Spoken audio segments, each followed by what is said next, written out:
Okay.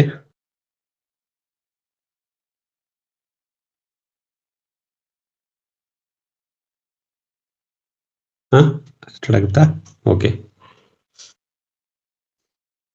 So 8:30 ಆಯ್ತು, start ಮಾಡ್ಬೋದಲ್ಲ? ಅಲ್ಲೇ ಎಕೋ ಬರುತ್ತೆ. ಸರಿ.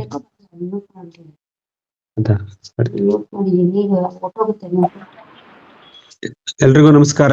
ಸೊ ಈ ಬುಧವಾರದ ಗೂಗಲ್ ಮೀಟ್ ವೆಬಿನಾರ್ ನೇರ ಪ್ರಸಾರ ಕಾರ್ಯಕ್ರಮಕ್ಕೆ ನಿಮ್ಗೆಲ್ಲ ಸ್ವಾಗತ. ಈ ದಿನ 14 ಜನವರಿ 2026 ಮಕರ ಸಂಕ್ರಾಂತಿ. ಒಂದ್ second,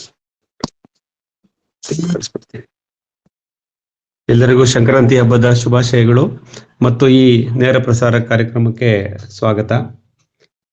Good evening friends, welcome to the weekly Wednesday webinar live. Today Wednesday 14th January 2026, this is the festival of harvest, Sankranti we are celebrating, so we wish all of you happy Sankranti. ಮಿತ್ರರೇ, so ಈ ದಿನದ ನಮ್ಮ ಈ ಅನುಭವ ಹಂಚಿಕೆ ಕಾರ್ಯಕ್ರಮವನ್ನು ಪ್ರಾರಂಭ ಮಾಡೋಣ. ಸೊ ಕಳೆದ ವಾರದಲ್ಲಿ ನಾವು ಸಾಕಷ್ಟು ವಿಷಯಗಳನ್ನ ನಾವು ಮಾಹಿತಿ ಹಂಚಿಕೊಂಡಿದ್ದೀವಿ ಮತ್ತು ಕಳೆದ 7-8 ದಿನಗಳಲ್ಲಿ ಮತ್ತೆ ನಮ್ಮಲ್ಲಿ ಸಾಕಷ್ಟು ಬದಲಾವಣೆಗಳ ಕಮ್ಯುನಿಕೇಶನ್ಸ್ ಮಾಡ್ಕೊಂಡಿದ್ದೀವಿ. ಎಲ್ಲವನ್ನು ಸೇರಿಸ್ಕೊಂಡು ಈಗ ನಾವು ಇವತ್ತು ಕನ್ಸಲ್ಟೇಟ್ ಮಾಡಿ ಮುಂದೆ ಹೋಗೋಣ. ಸೊ ಈ ಕಳೆದ ಒಂದು ವಾರದಲ್ಲಿ ನಿಮ್ಮ ತೋಟದಲ್ಲಿ ಆಗಿರ್ಬೋದಂತ ಮುಖ್ಯ ಬದಲಾವಣೆಗಳು ಅಥವಾ ನಿಮ್ಮ ಯೋಚನೆಗಳಿದ್ರೆ ದಯವಿಟ್ಟು ಶೇರ್ ಮಾಡಿ.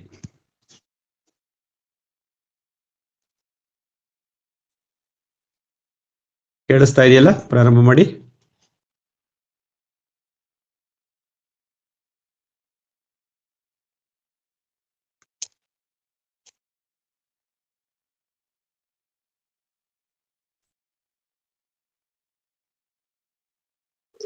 ಹಲೋ ಸರ್, ಗೋಪಾಲ್ ಕೃಷ್ಣ ಮಾತಾಡ್ತಾ ಇದ್ದೀನಿ ಬೆಂಗಳೂರಿಂದ. ಇದು ಒಂದು ವಾರದಲ್ಲಿ ಅದೇ ವಿಂಕ್ಲರ್ ಬಗ್ಗೆ ತುಂಬಾ ತಿಳ್ಕೊಂಡಂಗೆ ಆಯ್ತು ಸರ್. ನಿಮ್ಮ ಮಾರ್ಗದರ್ಶನದಿಂದ ಅದೊಂಥರ ಕಂಪ್ಲೀಟ್ ಒಂದು ಮಾಹಿತಿ ಬಂತು ನನಗೆ.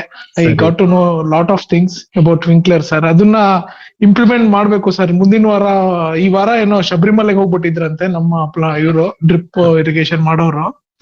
So next week I will do it in one part of my land, sir. That is one update from my side. ಆಮೇಲೆ ಜೈವಿಕ ಭವನ ಇಂದ ನಾನು ಗಿಡಗಳೆಲ್ಲ ತಗೊಂಡೋಗಿದ್ದೆ ಸರ್. ಕರ್ಬೇವು ಗಿಡ, ಆಮೇಲೆ ಕೆಲವುದು ಗಿಡಗಳೆಲ್ಲ ತಗೊಂಡೋಗಿದ್ದೆ. ಒಂದು 50 ಕರ್ಬೇವು ಗಿಡ ಎ ಬ್ಲಾಕ್ ಒಂದು ಮಾಡ್ಕೊಂಡು ಅದರಲ್ಲಿ ಹಾಕಿದೀವಿ ಸರ್. ಅದೊಂದು ಅಪ್ಡೇಟ್ ನನ್ ಕಡೆಯಿಂದ. ನಾಟಿ ಮಾಡಾಯ್ತಾ ಕರ್ಬೇವಿನ ಗಿಡಗಳು? ಆಯ್ತು ಸರ್, ಕರ್ಬೇವು ಗಿಡ ಮಾಡಿದ್ವಿ ಸರ್. ಹೇಗಿತ್ತು ಕಾಂಡ, ಸ್ಟೆಮ್ ಸೈಜಿಂಗ್ ಚೆನ್ನಾಗಿ ಬಲ್ತಿತ್ತಾ? ಪರವಾಗಿಲ್ವಾ? ಪರವಾಗಿಲ್ಲ ಸರ್, ಅದು ಸ್ವಲ್ಪ ದಪ್ಪ ಆಗಿತ್ತು. 1-2 ವಾರ ಇಟ್ಟಿದ್ದೆ ಅದನ್ನ. ದೊಡ್ಡಾದ್ಮೇಲೆ ಅದನ್ನ ಹಾಕಿದ್ವಿ sir. Okay okay okay, good. ಅದೇ ಕರ್ಬೇವಿನ ಸೊಪ್ಪಿನ ಗಿಡದ ಮಹತ್ವ ಏನಪ್ಪಾ ಅಂದ್ರೆ, ಅದು ಪ್ರಾರಂಭದಲ್ಲಿ ಬೆಳೆದಂಗ್ ಕಾಣಿಸಲ್ಲ, ಬಿದ್ರ ತರ ನಿಧಾನಕ್ಕೆ ಎಸ್ಟಾಬ್ಲಿಷ್ ಆಗತ್ತೆ. ಸ್ಟೆಮ್ ಸೈಜಿಂಗ್ ಆಗ್ಬೇಕು, ಒಳ್ಳೆ ಕಾಂಡ ದಪ್ಪಾಗಿ ರೂಟ್ಸ್ ಫಾರ್ಮೇಶನ್ ಚೆನ್ನಾಗಾದ್ರೆ ಮತ್ತೆ ಅದು ಹೋಗಲ್ಲ ಸುಲಭವಾಗಿ. Okay sir. ಹಾಗಾಗಿ ಪರವಾಗಿಲ್ಲ, ಮಾಡಿ, ಒಳ್ಳೇದಾಯ್ತು. Thank you sir. ಇದ್ರದ್ದು ವಿಂಕ್ಲರ್ದು ಇರಿಗೇಷನ್ ಸಿಸ್ಟಮ್ ಸಂಬಂಧಪಟ್ಟಿದ್ದ ಪಾರ್ಟ್ಸ್ ಎಲ್ಲ ತಗೊಂಬಂದ್ರ? ಬಿಲ್ ಆಫ್ ಮೆಟೀರಿಯಲ್ ಎಲ್ಲ ಮೆಟೀರಿಯಲ್ ತಗೊಂಡ್ ಬಂದಿದೀನಿ ಸರ್. ಎವ್ರಿಥಿಂಗ್ ಈಸ್ ಅವೈಲಬಲ್ ಕಂಪ್ಲೀಟ್ ಆಗಿ. ನನ್ಗೂ ಅದು ಕ್ಲಿಯರ್ ಆಗಿ ಯಾವ್ದು ಎಲ್ಲೆಲ್ಲಿ ಹಾಕೋದು, ಏನಕ್ಕೆ ಹಾಕೋದು ಅಂತೆಲ್ಲ ಕ್ಲಿಯರ್ ಕಟ್ ಐಡಿಯಾ ಬಂತು ನನಗೆ. ಇವಾಗ ಅದನ್ನೇ ನಾಲೆಜ್ ಇಟ್ಕೊಂಡು I can do it in other parts of my land ಒಂಥರ. ಸೊ ಅಟ್ಲೀಸ್ಟ್ ಒಂದು ಕಂಪ್ಲೀಟ್ ನಾಲೆಜ್ ತರ ಬಂದಂಗ ಆಯ್ತದು. ಅಂದ್ರೆ ಕಂಪ್ಲೀಟ್ ನಾಲೆಜ್ ಅಲ್ಲ, ಅಟ್ಲೀಸ್ಟ್ ಹೇಗ್ ಮಾಡೋದು ಅಂತ ಒಂದು ಹೈ ಲೆವೆಲ್ ಐಡಿಯಾ ಬಂತು. ಮಾಡ್ತಾ ಇದ್ರೆ ಇನ್ನ ಡೀಟೇಲ್ಸ್ ಹೋದ್ರೆ ಅದು ಲೈನ್ ಎಲ್ಲ ಹಾಕ್ಬೇಕಾದ್ರೆ ಗೊತ್ತಾಗತ್ತೆ. ಮೆಜರ್ಮೆಂಟ್, ಭೂಮಿ ಯಾವಾಗ್ಲೂ ಸ್ಕ್ವೇರ್ ಆಗಿರಲ್ಲ ಅಲ್ವಾ ಸರ್, ಡಿಫ್ರೆಂಟ್ ಮೆಜರ್ಮೆಂಟ್ ಅಲ್ಲಿ ಇರತ್ತದು. ಸೊ ಅದನ್ನ ಹಾಕಿದಾಗ್ಲೇ ನಮ್ಗೆ ಇನ್ನ ನಾಲೆಜ್ ಬರುತ್ತೆ ಅದ್ರದ್ದು, ಯಾವ ಕಡೆ ಎಷ್ಟು ಹೋಗುತ್ತೆ, ಡಿಸ್ಟೆನ್ಸ್ ಎರಡ್ರ ಮಧ್ಯ ಎಷ್ಟಿರುತ್ತೆ ಅಂತ. ಬಟ್ ಒಂಥರ ಗುಡ್ ವೇ ಫಾರ್ವರ್ಡ್ ಅಷ್ಟೇ sir. Looking forward for that. Gopalakrishna sir ನಮಸ್ತೆ. ಅದು ಜೈವಿಕ ಭವನದಲ್ಲಿ ಯಾವ್ಯಾವ ಗಿಡಗಳು ಸಿಗ್ತವೆ, ಆಮೇಲೆ ಬೆಲೆ ಎಷ್ಟು, ಸ್ವಲ್ಪ ಸಂಖ್ಯೆ ಕೊಡ್ತೀವಿ. Sure sir. ಕರ್ಬೇವು ಗಿಡ ಸಿಗತ್ತೆ ಸರ್, ಅದು 20 ರೂಪಾಯಿದು. ಆಮೇಲೆ ಅಗಸೆ ಗಿಡ 10 ರೂಪಾಯಿ ಸಿಗತ್ತೆ. ಗೊಬ್ಬರದ ಗಿಡ 10 ರೂಪಾಯಿ ಸಿಗತ್ತೆ. ಆಮೇಲೆ ಅಲ್ಲಿ ಬಟರ್ ಫ್ರೂಟ್ ಎಲ್ಲ ನಾಟಿ ಮಾಡ್ತಾ ಇದ್ದಾರೆ, ಕಸಿ ಕಟ್ತಾ ಇದ್ದಾರೆ. ಬಟರ್ ಫ್ರೂಟ್ ಹ್ಯಾಶ್ ವೆರೈಟಿ ಎಲ್ಲ ಅದು 350 ರೂಪಾಯಿ ಅಂತ ಹೇಳ್ತಾರ ಅವರು. ಆಮೇಲೆ ಇನ್ನ ಬೇರೆ ಔಷಧಿ ಸಸ್ಯಗಳೆಲ್ಲ ತುಂಬಾ ಸಿಗತ್ತೆ. ಹೂವದ್ದು ಸಿಗತ್ತೆ, ಕಣಗ್ಲೆ ಅಂತದ್ದೆಲ್ಲ ಈ ತರ ಸಿಗತ್ತೆ ಸರ್. ಹೈ ಲೆವೆಲ್ ಅಲ್ಲಿ ನನ್ಗೆ ನಾನ್ ನೋಡಿದ್ದು, ನನಗೆ ಕಾಣಿಸಿದಿಷ್ಟು ಗಿಡಗಳು ಸರ್. ಹಂಗೆ ಅಲ್ಲಿ ಇದು ಸಿಗತ್ತೆ ಸರ್, ಗೊಬ್ಬರನು ಸಿಗತ್ತೆ, ಎರೆಹುಳು ಗೊಬ್ಬರ ತುಂಬಾ ಕಡಿಮೆ ಪ್ರೈಸ್ಗೆ ಸಿಗತ್ತಂತೆ. ಸೊ ಇಷ್ಟು ಅಲ್ಲಿ ಇನ್ನ ಜಾಸ್ತಿ ಇದೆ ಸರ್. ನನಗೆ ನುಗ್ಗೆ ಇದೆ, ನುಗ್ಗೆದು 20 ರೂಪಾಯಿ ಅಂತೆ ಒಂದು ಸಸಿಗೆ. ಸಪೋಟ ಸಿಗತ್ತಂತೆ, ಮಾವು ಸಿಗತ್ತೆ. ಸೊ ಈ ತರ ತುಂಬಾ ಇದೆ ಸರ್. ನಿಂಬೆ ಸಿಗತ್ತೆ, ತಾಯಿ ನಿಂಬೆ ಒಂದು 60 ರೂಪಾಯಿ 70 ರೂಪಾಯಿ ಒಂದ್ ಗಿಡ ಏನೋ ಇದೆ ಸರ್. ಅದೊಂದು 4-5 ತಗೊಂಡಿದ್ದೆ. ರಾಮ್ಫಲ ತಗೊಂಡಿದ್ದೆ, ಅದೂನು 50-60 ರೂಪಾಯಿಗೆ ಸಿಕ್ತು. ಸೊ ನನಗ್ ನೆನ್ಪಿರೋಂಗೆ ಇಷ್ಟಿದೆ ಸರ್.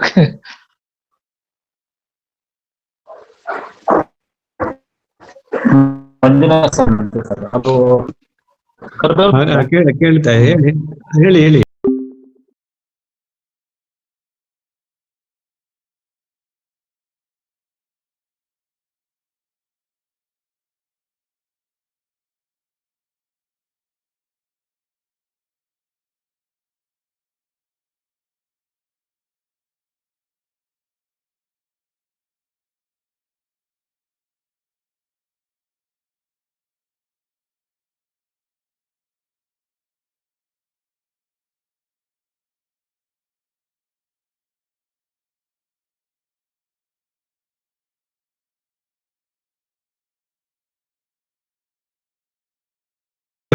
ಮೂವತ್ತಡಿಗೆ ಹಾರ್ತಾ ಇದೆಯಾ ಅದು? ಅದೇ ಅಂದ್ರೆ ರೇಡಿಯಸ್ 15 ಅಡಿ ಬರುತ್ತಲ್ಲ ಸರ್, ಸರೌಂಡಿಂಗ್ ರೇಡಿಯಸ್ 15 ಅಡಿ ಬರುತ್ತೆ. ಆರುತ್ತೆ, ಜೆಟ್ ಆರ್ತಾ ಇದೆ ಅಂತ. ನೀವು ಪ್ರೆಸೆಂಟ್ ಸಿಸ್ಟಮ್ ಯೂಸ್ ಮಾಡ್ತಿದ್ದೀರಲ್ಲ ರವಿಕುಮಾರ್, ಅದು ವರ್ಕ್ ಆಗ್ತಿದ್ಯಾ ಅಂತ? ವರ್ಕ್ ಆಗ್ತಿದೆ. ಹಲೋ, ಮತ್ತೆ ಅದ್ರಲ್ಲಿ ಏನ್ ಚಾಲೆಂಜ್ ಇದೆ, ಏನಕ್ಕೆ ಬದಲಾಯಿಸ್ಬೇಕು ಅಂತ ಯೋಚನೆ ಮಾಡ್ತಿದ್ದೀರಾ? ಅದೇ ಈಗ ನಾನು ಕ್ಲಾಸ್ ಅಲ್ಲಿ ಇಲ್ಲೇ ಇದ್ರಲ್ಲಿ ಕೇಳ್ದಂಗೆ, ಮತ್ತೀಗ ಮೊನ್ನೆನು ನಾನು ಕಣ್ಣಿಂದ ನೋಡ್ದಂಗೆ, ಅದೇ ಅದು ಒಂದ್ ಸೈಡ್ ಸಣ್ಣ ಕುಡಿತೆ, ಒಂದ್ ಸೈಡ್ ಬಿಟ್ ಬಡಿಯೋದ್ರಿಂದ ಅದು ಹೆವಿ ನೀರು ಡ್ರಾಪ್ ಬೀಳೋದ್ರಿಂದ ಆ ನೆಲದಲ್ಲಿ ಒಂಥರ ಹಾರ್ಡ್ನೆಸ್ ಬರುತ್ತೆ. ಆಮೇಲೆ ರವಿಕುಮಾರ್ ಸರ್, ನೀವು ಅದೇನು 30 ಅಡಿ ಅಂತರದಲ್ಲಿ ಇವಾಗ ಜೆಟ್ ಅಂತ ಹೇಳ್ತೀರಲ್ಲ, ಸ್ಪ್ರಿಂಕ್ಲರ್ ಅಂತೀವಿ ನಾವು. ಆ ಜೆಟ್ ಅನ್ನು ನೀವು ತೆಂಗಿನ ಮರದ ಮಧ್ಯೆ 30 ಅಡಿ ಅಂತರದಲ್ಲಿ ಹಾಕಿದ್ದೀರಲ್ಲ, ಅದು ಶಾಶ್ವತವಾಗಿದೆಯಾ? ಅಂದ್ರೆ ಪೈಪ್ ಲೈನ್ ಗಳೆಲ್ಲ ಶಾಶ್ವತವಾಗಿ ಮಾಡಿ ಅದಕ್ಕೆ ಸ್ಟ್ಯಾಂಡ್ ಹಾಕಿ, ಸ್ಟ್ಯಾಂಡ್ಗೆ ಜೆಟ್ ನ ಜೋಡಿಸಿದ್ದೀರಾ ಶಾಶ್ವತವಾಗಿ? ಹೌದೌದು, ಪರ್ಮನೆಂಟ್ ಎಲ್ಲ ಫಿನಾಲೆಕ್ಸ್ ಇದ್ರಲ್ಲಿ ಹಾಕಿ ಪರ್ಮನೆಂಟ್ ಮಾಡಿದೀನಿ ಅದನ್ನ. ಒಂದು ಸತಿಗೆ ಎಷ್ಟು ಜೆಟ್ಗಳು ಆನ್ ಆಗತ್ತೆ ವಾಲ್ ಕಂಟ್ರೋಲ್ ಇಂದ? ನಂದು ಒಂದು ಸಲಿಗೆ ಸರ್ 30 ಜೆಟ್ ಆರುತ್ತೆ. ಎಷ್ಟು HP ಮೋಟ್ರು? ಅದು ಸರ್ ನಮ್ದು ಕೆನಾಲಿಗೆ ಇರೋದು 10 HP ಮೋಟ್ರು. ಸರಿ. ಹಾಗಾದ್ರೆ ನೀವೇನಿಲ್ಲ ಸರ್, ನೀವು ಅದು ಸ್ಟ್ಯಾಂಡ್ ಮಾಡಿದಿರಲ್ಲ, ಇದು ವಿಂಕ್ಲರ್ ಜೆಟ್ದು ಸ್ಟ್ಯಾಂಡ್, ಸರ್ ಅದು ಎಷ್ಟು ಇಂಚಿನ ಪೈಪು? ಭೂಮಿಯಿಂದ ಮೇಲಕ್ಕೆ ಬಂದಿದೆಯಲ್ಲ, 3 ಅಡಿ 4 ಅಡಿ ಎತ್ತರಕ್ಕೆ ಹಾಕಿರ್ತೀರಲ್ಲ, ಅದು ಒಂದು 1.25 ಇಂಚ್ ಇರ್ಬೇಕು ಸರ್ ಅದು. ಹೌದಾ? ಹಾಗಾದ್ರೆ ತೊಂದರೆ ಇಲ್ಲ. ನೀವೇನ್ ಮಾಡಿ, ಪ್ರಾಕ್ಟಿಕಲ್ ಆಗಿ ಇವಾಗ ಯಾವ್ದೋ ಒಂದು ಸೆಕ್ಷನ್ಗೆ ಸರ್ ಅದು ನಿಮ್ಮ ಜೆಟ್ಟು 3/4 ಇಂಚಿನ MTA ಕನೆಕ್ಟರ್, ಹೊರಗಡೆ ಥ್ರೆಡ್ ಇರೋ ಕನೆಕ್ಟರ್, ವಿಂಕ್ಲರ್ಗಳು 3/4 ಇಂಚಿಂದು ಹೊರಗಡೆ ಥ್ರೆಡ್ ಇರೋ ಕನೆಕ್ಟರ್ ಬರ್ತವೆ. ನೀವು ಪ್ರಾಕ್ಟಿಕಲ್ ಆಗಿ ಏನ್ ಮಾಡಿ ಅಂದ್ರೆ, ಯಾವ್ದೋ ಒಂದ್ ಸೆಗ್ಮೆಂಟ್, ಒಂದ್ಸತಿಗೆ 20-22 ಹಾರತ್ತೆ ಅಂತಂದ್ರಲ್ವಾ, ಅದು ಒಂದು ಸೆಗ್ಮೆಂಟ್ಗೆ ನೀವು ಆ ಜೆಟ್ ಅನ್ನ ತೆಗೆದು ಇದನ್ನ ಹಾಕಿ, ಯಾವ್ದನ್ನ ವಿಂಕ್ಲರ್ನ ಹಾಕಿ. ಸರಿ ಸರ್. ಅವಾಗ ನೋಡಿ ನಿಮ್ಗೆ ಡಿಸ್ಟೆನ್ಸ್ ಕವರ್ ಆಗತ್ತಾ, ರೇಡಿಯಸ್ ಕವರ್ ಆಗತ್ತಾ, ವಾಟರ್ ಫೋರ್ಸ್ ಕರೆಕ್ಟ್ ಆಗಿದ್ಯಾ, ಎಲ್ಲವೂ ನಿಮ್ಗೆ ಇದಾಗಿ ಬರ್ತಿದ್ಯಾ ಅಂತ ನೋಡಿ. ಅದು ಬಂದ್ರೆ ನಿಮ್ಗೆ ಇನ್ನೇನು ಬದಲಾವಣೆನೇ ಬೇಕಿಲ್ಲ. ನೀವು ಬರೀ ಡೆಲಿವರಿ ಯೂನಿಟ್ ಏನು ವಿಂಕ್ಲರ್ ಜೆಟ್ಗಳಿದೆ, ಅದನ್ನ ಸ್ಪ್ರಿಂಕ್ಲರ್ ಅಂತೀವಿ, ಡ್ಯೂಯಲ್ ನಾಸಲ್ ಸ್ಪ್ರಿಂಕ್ಲರ್, ಹಾ ಸರ್. ಅದನ್ನ ತೆಗೆದು ಅದರ ಜಾಗಕ್ಕೆ ಸಿಂಗಲ್ ನಾಸಲ್ ವಿಂಕ್ಲರ್ ರೀಪ್ಲೇಸ್ ಮಾಡ್ತೀರಾ. ಸೊ ಮತ್ತೆ ಇನ್ಯಾವ ಬದಲಾವಣೆನೂ ಬೇಕಿಲ್ಲ ಅಂತ ನನ್ಗನ್ಸ್ತಾ ಇದೆ. ಸರಿ ಸರ್. ನನ್ನ ಹೊಲದ ಪಕ್ಕದಲ್ಲಿ ಒಬ್ರು ಹಾಕಿದ್ದಾರೆ, ಹಾ, ಅಡಕೆ ತೋಟದಲ್ಲಿ ಹಾಕಿದ್ದಾರೆ. ಅವರು ಹೆಚ್ಚು ಕಮ್ಮಿ 18 ಅಡಿ ರೇಡಿಯಸ್ ಹೊಡಿತಾ ಇದೆ ಅದು. ಸರಿ ಸರಿ ಸರಿ ಸರ್, ಹಂಗಾರೆ ಒಂದ್ ಸಾಲ 6 ಅಸೆಂಬಲ್ ಹಾಕಿ ನೋಡ್ತೀನಿ. ಸರಿ. ಓಕೆ ಅಂದ್ರೆ ಸರ್, ನನ್ನ ಅನುಭವದಲ್ಲಿ ಒಂದು ಸಲ ಬಾಲ್ ವಾಲ್ ಓಪನ್ ಮಾಡಿ, ಗೇಟ್ ವಾಲ್ ಓಪನ್ ಮಾಡಿ, ಸರ್. ಒಂದು 8 ರಿಂದ 10 ವಿಂಕ್ಲರ್, 5 ರಿಂದ 6 ಸ್ಪ್ರಿಂಕ್ಲರ್ ಎರಡನ್ನು ಮಿಕ್ಸ್ ಮಾಡಿ ಯೂಸ್ ಮಾಡಿದಾಗ ರಿಸಲ್ಟ್ ಬರಲ್ಲ. ಯಾಕಂದ್ರೆ ಈ ಸ್ಪ್ರಿಂಕ್ಲರ್ ಅನ್ನೋದು ಜೆಟ್ ಅಂತಿರ್ಲಿ, ಒಂದು ಸ್ಪ್ರಿಂಕ್ಲರ್ ಅಂತ ಅನ್ನೋಣ. ಆ ಸ್ಪ್ರಿಂಕ್ಲರ್ ಅನ್ನೋದು ಡ್ಯೂಯಲ್ ನಾಸಲ್, ಅದರಲ್ಲಿ ಲೀಟರ್ಸ್ ಪರ್ ಅವರ್ ನೀರು ಜಾಸ್ತಿ ಡಿಸ್ಚಾರ್ಜ್ ಆಗ್ತಾ ಇರುತ್ತೆ. ಸೊ ವಿಂಕ್ಲರ್ ಅನ್ನೋದು ಸಿಂಗಲ್ ನಾಸಲ್, ನೀರ್ ಕಡಿಮೆ ಡಿಸ್ಚಾರ್ಜ್ ಆಗ್ತಾ ಇರುತ್ತೆ. ಹಾಗಾಗಿ ನಾವು ಒಂದು ಬ್ಯಾಚ್ ಅಲ್ಲಿ ಮಿಕ್ಸ್ ಮಾಡಬಾರದು. ಉದಾಹರಣೆಗೆ ನಿಮ್ದು 20 ರಿಂದ 22 ಹಾರ್ತಿದೆ ಅಂದ್ರೆ 20 ರಿಂದ 22 ಇಲ್ಲ ಸಿಂಗಲ್ ನಾಸಲ್ ವಿಂಕ್ಲರ್ ಇರಬೇಕು, ಇಲ್ಲ ಡ್ಯೂಯಲ್ ನಾಸಲ್ ಸ್ಪ್ರಿಂಕ್ಲರ್ ಇರಬೇಕು, ಫುಲ್ ಸೆಟ್. ನೀವು ಮಿಕ್ಸ್ ಮಾಡಿಬಿಟ್ರೆ ನಿಮ್ಗೆ ಅದ್ರ ಪರ್ಫಾರ್ಮೆನ್ಸ್ ಗೊತ್ತಾಗಲ್ಲ. ಅಂದ್ರೆ ರೇಡಿಯಸ್ ಎಷ್ಟು ಬರುತ್ತೆ, ಮಾಯಿಶ್ಚರ್ ಹೆಂಗ್ ಆಗ್ತಾ ಇದೆ, ಅದೆಲ್ಲ ನಿಮ್ಗೆ ಅನುಭವಕ್ಕೆ ಬರಲ್ಲ. ಹಾಗಾಗಿ ದಯವಿಟ್ಟು ನೀವು ಮಿಕ್ಸ್ ಮಾಡಕ್ ಹೋಗ್ಬೇಡಿ. ಈಗ ನೀವು ಡ್ಯೂಯಲ್ ನಾಸಲ್ ಸ್ಪ್ರಿಂಕ್ಲರ್ ಇಂದ ಸಿಂಗಲ್ ನಾಸಲ್ ವಿಂಕ್ಲರ್ ಗೆ ಮೂವ್ ಆಗ್ಬೇಕು ಅಂದ್ರೆ ಸೊ ನೀವು ಫುಲ್ ಸೆಟ್ ನೇ ಚೇಂಜ್ ಮಾಡ್ಬೇಕು. ಸೆಟ್ ಅಂದ್ರೆ ಪೂರ್ತಿ ಎಲ್ಲ ತೋಟದೆಲ್ಲ ಮಾಡಕ್ ಹೋಗ್ಬೇಡಿ. ಒಂದ್ ಸೆಕ್ಷನ್ ನೀವು ಒಂದ್ ಸತಿಗೆ ಎಷ್ಟು ಜೆಟ್ಗಳು ಆನ್ ಆಗ್ತಾವೋ ಅಷ್ಟನ್ನು ಮಾತ್ರ ಚೇಂಜ್ ಮಾಡಿ ಅಬ್ಸರ್ವ್ ಮಾಡಿ, 1 hour 2 hours ಆನ್ ಮಾಡಿ. ನಿಮ್ಗೆ ಅದು ಜೆಟ್ಗೂ ಇದಕ್ಕೂ ಏನು ವ್ಯತ್ಯಾಸ ಕಾಣ್ತಿಲ್ಲ. ಇದ್ರಲ್ಲಿ ನೀರು ಡ್ರಾಪ್ಲೆಟ್ ಚೆನ್ನಾಗಿ ಬರ್ತಾ ಇದೆ, ಮಣ್ಣು ಹಾಳಾಗ್ತಾ ಇಲ್ಲ, ಸುಳಿಗಳು ತೊಂದರೆ ಆಗ್ತಾ ಇಲ್ಲ, ಇದೆಲ್ಲ ಬೆನಿಫಿಟ್ ನಿಮ್ಗೆ ಕಾಣಿಸುತ್ತೆ. ನೀರು ಕಡಿಮೆ ಖರ್ಚಾಗುತ್ತೆ, ಇನ್ನು ಪ್ರೆಷರ್ ಜಾಸ್ತಿ ಬರುತ್ತೆ. ಆಕ್ಚುಲಿ ಇನ್ನೂ 4-5 ನೀವು ಜಾಸ್ತಿ ಆಡ್ ಮಾಡ್ಕೋಬಹುದು. ಯಾಕೆಂದ್ರೆ ಅಮೌಂಟ್ ಆಫ್ ವಾಟರ್ ಡಿಸ್ಚಾರ್ಜ್, ನೀರು ಹೊರಗೆ ಹಾಕೋದು ಕಮ್ಮಿ ಆಗಿರೋದ್ರಿಂದ ಇದರಲ್ಲಿ ಇನ್ನು 4-5 ವಿಂಕ್ಲರ್ ಗಳನ್ನ ನೀವು ಆಡ್ ಮಾಡ್ಕೊಳ್ಳುವಂತ ಒಂದು ಪರಿಸ್ಥಿತಿ ಬರ್ಬೋದು. ಅದು ಪ್ರಾಕ್ಟಿಕಲ್ ಆಗಿ ನಿಮ್ಗೆ ಅನುಭವಕ್ಕೆ ಬರುತ್ತೆ. ಇಲ್ಲ ಸರ್, ಈಗ ಅದೇ ತಾವ್ ಹೇಳ್ದಂಗೆ ನನ್ ಪಕ್ಕದಲ್ಲಿ ಅವರು ವಿಂಕ್ಲರ್ ಸಿಸ್ಟಮ್ ಮಾಡ್ಕೊಂಡಿದ್ದಾರೆ. ಸರಿ. ಇದಕ್ಕೂ ಇದಕ್ಕೂ ಏನಾಗುತ್ತೆ ಅಂದ್ರೆ ಮೇನ್ ಮುಖ್ಯ ಪಾಯಿಂಟ್ ಸಾಯಿಲ್ ನಮ್ದು ಒಡ್ದೊಡ್ದಂಗೆ ನೀರು ತಪ ತಪ ತಪ ತಪ ಅಂತ ಬಿದ್ದು ಹಾಡಾಗ್ತತೆ. ಸರಿ ಸರಿ. ಮೇಜರ್ ಅವ್ರದ್ದು ಈ ಮಳೆ ವಿಂಕ್ಲರ್ ಅಲ್ಲಿ ಹೆಂಗೆ ಅಂದ್ರೆ ಮಳೆಯಲ್ಲಿ ಇದು ಹೆಂಗ್ ಬರುತ್ತೆ ಆ ತರ ಬರುತ್ತೆ. ಸೊ ಅಷ್ಟು ಹಾಡಾಗಲ್ಲ, ಭೂಮಿ ಹಾಡಾಗಲ್ಲ ಸರ್. ಖಂಡಿತ ಖಂಡಿತ. ಅನುಭವಕ್ಕೆ ಬಂದಿದೆ. ಹೇಳಿಯಪ್ಪ, ಹೇಳಿ ಸರ್. ಅವ್ರದ್ದು ಮೋನೋಬ್ಲಾಕ್ ಸಬ್ಮರ್ಸಿಬಲ್ ಸರ್ ಮೋಟ್ರು? ಮೋನೋಬ್ಲಾಕ್ ಸಬ್ಮರ್ಸಿಬಲ್ ಅಲ್ಲ ಸರ್, ಮೋನೋಬ್ಲಾಕ್. ಮೋನೋಬ್ಲಾಕ್ ನಲ್ಲಿ ಏನಾಗುತ್ತೆ, ನಿಮ್ಗೆ ಪ್ರೆಷರ್ ಯಾವಾಗ್ಲೂ ಕಡಿಮೆ ಇರುತ್ತೆ. ಸಬ್ಮರ್ಸಿಬಲ್ ಅಲ್ಲ ಆದ್ರೆ ಯೂನಿಫಾರ್ಮ್ ಪ್ರೆಷರ್ ಸಿಗುತ್ತೆ.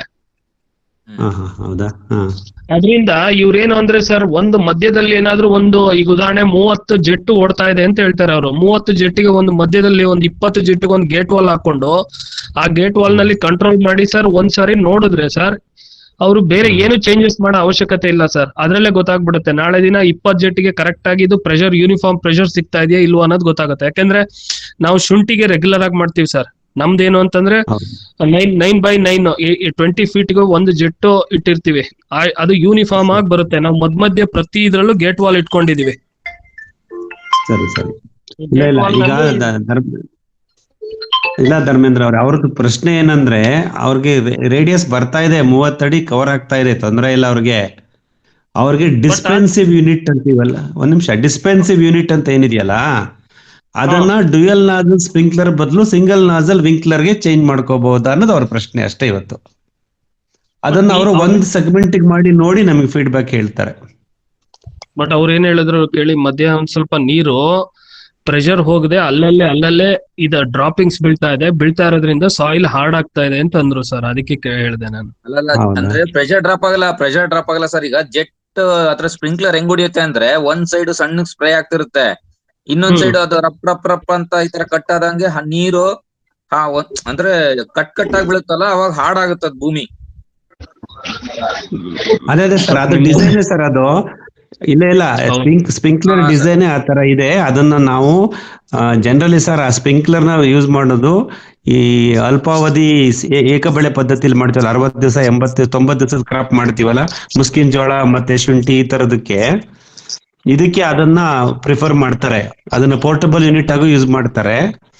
ನಾವು ತೋಟಗಾರಿಕಾ ಬೆಳೆನಲ್ಲಿ ಶಾಶ್ವತವಾಗಿ ಸ್ಟ್ಯಾಂಡ್ಗಳನ್ನು ಹಾಕೊಳ್ಳೋದ್ರಿಂದ, ಆಮೇಲೆ ನಮ್ಮ ನೀರಿನ ಬಳಕೆ ಪ್ರಮಾಣ ಕಮ್ಮಿ ಆಗ್ತಾ ಇರೋದ್ರಿಂದ, ಮುಂದೆ ಹೋಗ್ತಾ ಹೋಗ್ತಾ ಮುಚ್ಚಿಗೆ ಮಾಡೋದ್ರಿಂದ ನಾವು ಕಡಿಮೆ ನೀರಿನಲ್ಲಿ ತೋಟ ನಿರ್ವಹಣೆ ಮಾಡಬೇಕು. ಹಾಗಾಗಿ ಈ ವಿಂಕ್ಲರ್ ಅನ್ನೋ ಡಿಸ್ಪೋಸಿಂಗ್ ಯೂನಿಟ್ ಸ್ಪ್ರಿಂಕ್ಲರ್ ಅನ್ನೋದಕ್ಕಿಂತ ಎಫಿಷಿಯಂಟ್ ಆಗಿದೆ. ಅದನ್ನು ನೀವು ಅನುಭವ ಮಾಡ್ಕೊಳ್ಳಿ ರವಿಕುಮಾರ್, ಒಂದು ಬ್ಯಾಚಿಗೆ ಮಾಡ್ರಿ ನಿಮ್ಗೆ ಅವಕಾಶ ಆದಾಗ. ಸೊ ಅದ್ರದ್ದು ಫೀಡ್ಬ್ಯಾಕ್ ನಮ್ ಬುಧವಾರ ಹೇಳಿಯಪ್ಪ. ಅದೇ ಸರ್, ಈಗ ಪಕ್ಕದವ್ರದೇ ಇದಾವಲ್ಲ ಅವೆಲ್ಲ ಇಸ್ಕೊಂಡ್ ಹಾಕಿ ಟೆಸ್ಟ್ ಮಾಡ್ತೀನಿ. ಸರಿ ಸರಿ, ಅದೇ ನೀವು ಅದನ್ನ ಕಾಂಟ್ಯಾಕ್ಟ್ ಮಾಡಿ. ನೀವು ಅದನ್ನ ಪರ್ಚೇಸ್ ಮಾಡ್ಬೇಕಾದ್ರೆ ನಮ್ಗೆ ಟಚ್ ಇಟ್ಕೊಂಡಿರಿ. 30 ರೂಪಾಯಿಗೆ ಒಂದು. ನಿಮ್ಮೂರು ಸ್ಥಳ ಯಾವ್ದು ರವಿಕುಮಾರ್ ಸರ್? ಅದು ನಿಮ್ ಸ್ಥಳ ಕೃಷಿ ಭೂಮಿ ಇರೋದು? Shivamogga district Bhadravati taluk Hiriyur village. ಹಾ ಸರಿ, ಅಲ್ಲಿಗೆ ವಿಚಾರಿಸಿ. ಅಲ್ಲಿ ನಿಮ್ಮ ಹಿರಿಯೂರು ಸುತ್ತಮುತ್ತ ಇಲ್ಲಿ ನಮ್ಗೆ 30 ರೂಪಾಯಿ ಪ್ಲಸ್ GST ಅಂದ್ರೆ 31 ರೂಪಾಯಿ 20 ಪೈಸೆ ಸಿಗುತ್ತೆ ಒರಿಜಿನಲ್, ಅಂದ್ರೆ ಕಂಪನಿಯಿಂದ ವಿತ್ ಬಿಲ್ಲು.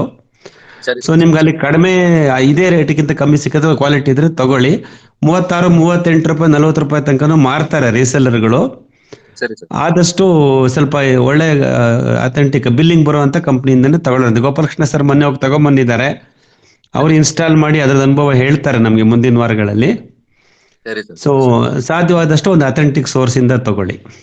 ಸರಿ ಸರ್, ಓಕೆ ಸರ್. ಹಾ, ಒಳ್ಳೇದು ರವಿಕುಮಾರ್ ಅವರೇ. ಹೇಳಿಯಪ್ಪ, ಈ ತರ ಎಲ್ಲ ಅನುಭವಗಳನ್ನ ಹೇಳ್ತಾ ಬನ್ನಿ, ಎಲ್ರಿಗೂ ಕಲಿಕೆ ಆಗತ್ತೆ. ಗೋಪಾಲಕೃಷ್ಣ ಸರ್ ಇನ್ನೇನಾರು ಹೇಳ್ಲಿಕ್ಕಿತ್ತ? ಇನ್ನೇನಿಲ್ಲ ಸರ್, ನನ್ಗೆ ಅದು ಇನ್ನೊಂದು ಸ್ಮಾಲ್ ಡೌಟ್ ಇತ್ತು. ಈ ತೆಂಗಿನ ಮರದ್ದು 10 feet ಬಿಟ್ಟು ಪೈಪ್ ಹಾಕಿದ್ರೆ ಒಳ್ಳೇದಲ್ವಾ ಸರ್? ಅಂದ್ರೆ ಇವಾಗ ತೆಂಗಿನ ಮರದವರೆಗೂ ನನಗೆ ಬೀಳ್ಬೇಕು ಅಂದ್ರೆ, ನನಗೆ ಯಾವ ಏರಿಯಾ ಒಳಗೆ ಬೀಳ್ಬೇಕು ಅಂದ್ರೆ ಇದ್ರದ್ದು 10 feet ಸ್ಪ್ರೇ ಆಗತ್ತಲ್ಲ. ಸೊ ಪೈಪ್ ನ 10 feet ಬಿಟ್ಟು ಹಾಕೋದು ಒಳ್ಳೇದಲ್ವಾ ಸರ್? ಹಂಗೆ ಸೇಮ್ ವಿತ್ ಎಂಡ್ ಅಲ್ವಾ ವಿಂಕ್ಲರ್ ಹಾಕ್ಬೇಕಾದ್ರೆ? ಲಾಸ್ಟ್ ಅಲ್ಲಿ ಹಾಕ್ಬೇಕಾದ್ರೆ ನಿಮ್ಮ feeder line, okay, feeder line ನಿಮ್ಮ ತೆಂಗಿನ ಮರದ ಸಾಲಿಂದ ಒಂದು ಸೇಫ್ಟಿ ಡಿಸ್ಟೆನ್ಸ್ 8 ರಿಂದ 10 ಅಡಿ ಇದ್ರೆ ಒಳ್ಳೇದು. ಸೇಫ್ಟಿ ಡಿಸ್ಟೆನ್ಸ್, ಯಾಕಂದ್ರೆ ಎಡಮಟ್ಟೆ ಕುರುಮಳೆ ಮೇಲಿಂದ ಬಿದ್ದಾಗ ನಮ್ಮ ವಿಂಕ್ಲರ್ ಸ್ಟ್ಯಾಂಡ್ ಮುರಿದೋಗೋ ಸಾಧ್ಯತೆಗಳಿರುತ್ತೆ. ಹಾಗಾಗಿ ಆದಷ್ಟು ನಮ್ಮ ಫೀಡರ್ ಲೈನ್ಗಳು ತೆಂಗಿನ ಮರದ ಸಾಲಿನಿಂದ ಮಿನಿಮಮ್ 8 ಅಡಿನಾರು ದೂರದಲ್ಲಿ ಇರಲಿ. Okay sir.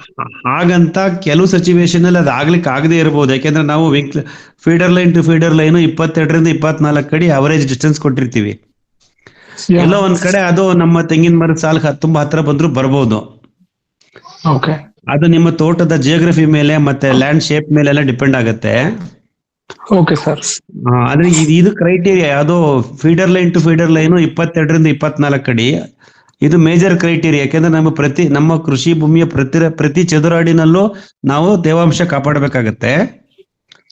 ಹಾಗಾಗಿ ಇದನ್ನ ಒಂದು ಪ್ರೈಮರಿ ಕ್ರೈಟೀರಿಯಾ ಅಂತ ಇಟ್ಕೊಳ್ಳಿ. 24 feet ಬಿಟ್ವೀನ್ 2 ಫೀಡರ್ ಲೈನ್ಸ್.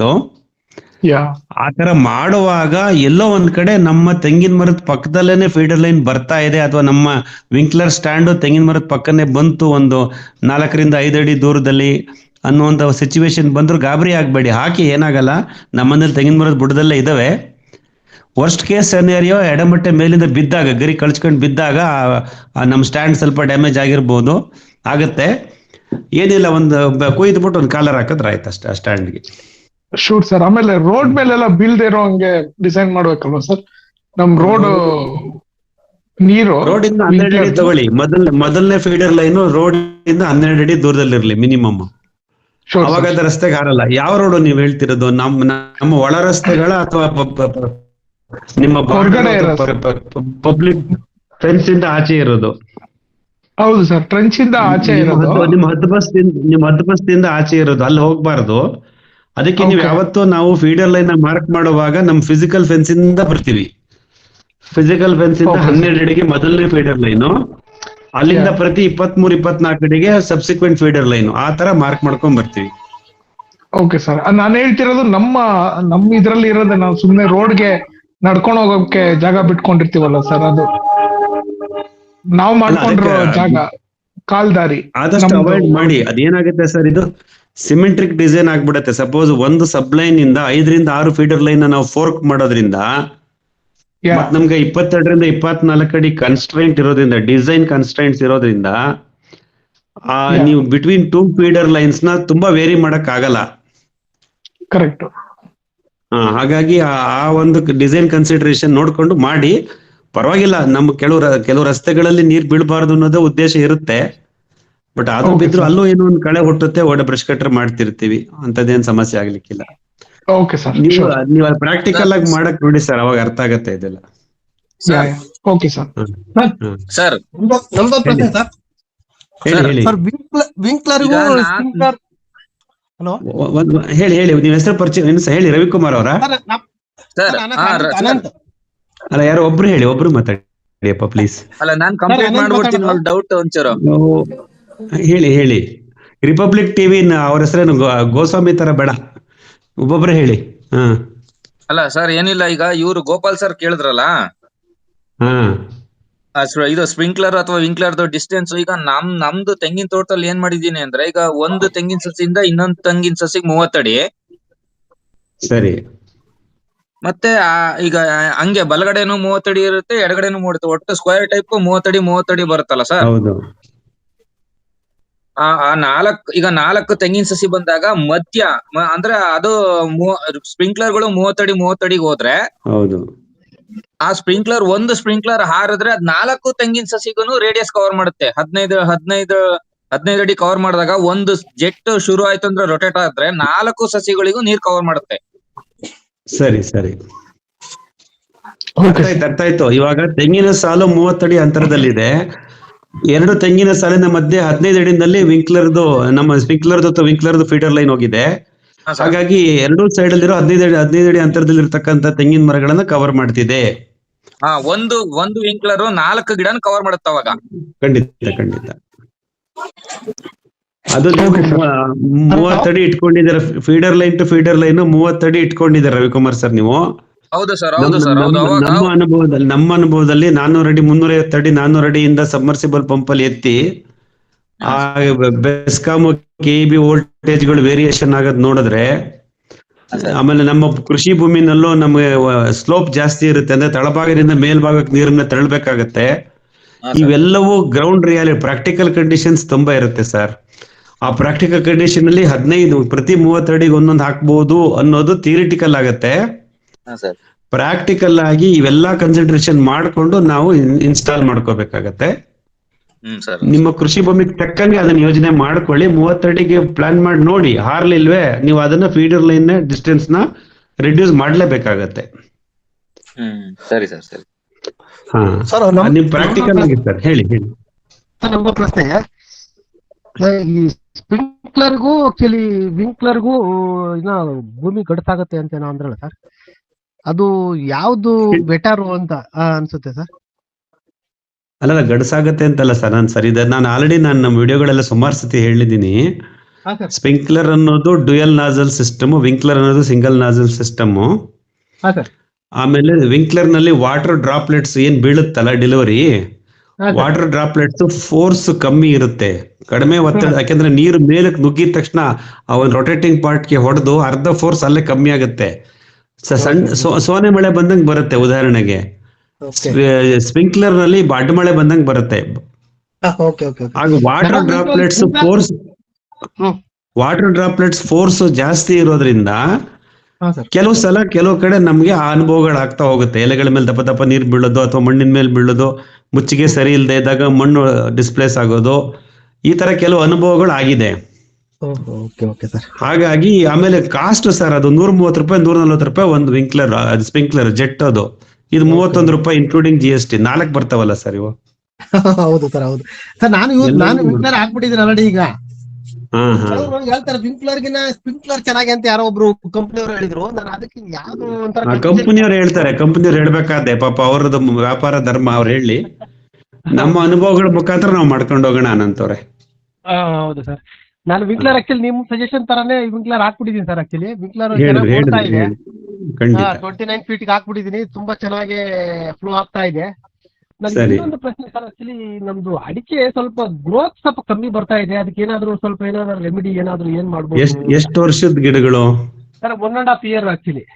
ಏನ್ ತೊಂದ್ರೆ ಇಲ್ಲ, ಬೆಳಿತಿರುತ್ತೆ ಸರ್, ನಮ್ ಕಣ್ಣಿಗೆ ಕಾಣಿಸಲ್ಲ ಅಷ್ಟೇ. ನೈಸರ್ಗಿಕ ಕೃಷಿನೇ ನೀವು ಮಾಡ್ತಿರೋದ್ರಿಂದ, ರಾಸಾಯನಿಕ ಹಾಕದೇ ಇರೋದ್ರಿಂದ, ಕಳೆನಾಶಕ ಹೊಡೆದೇ ಇರೋದ್ರಿಂದ ಹಾ ಸರ್.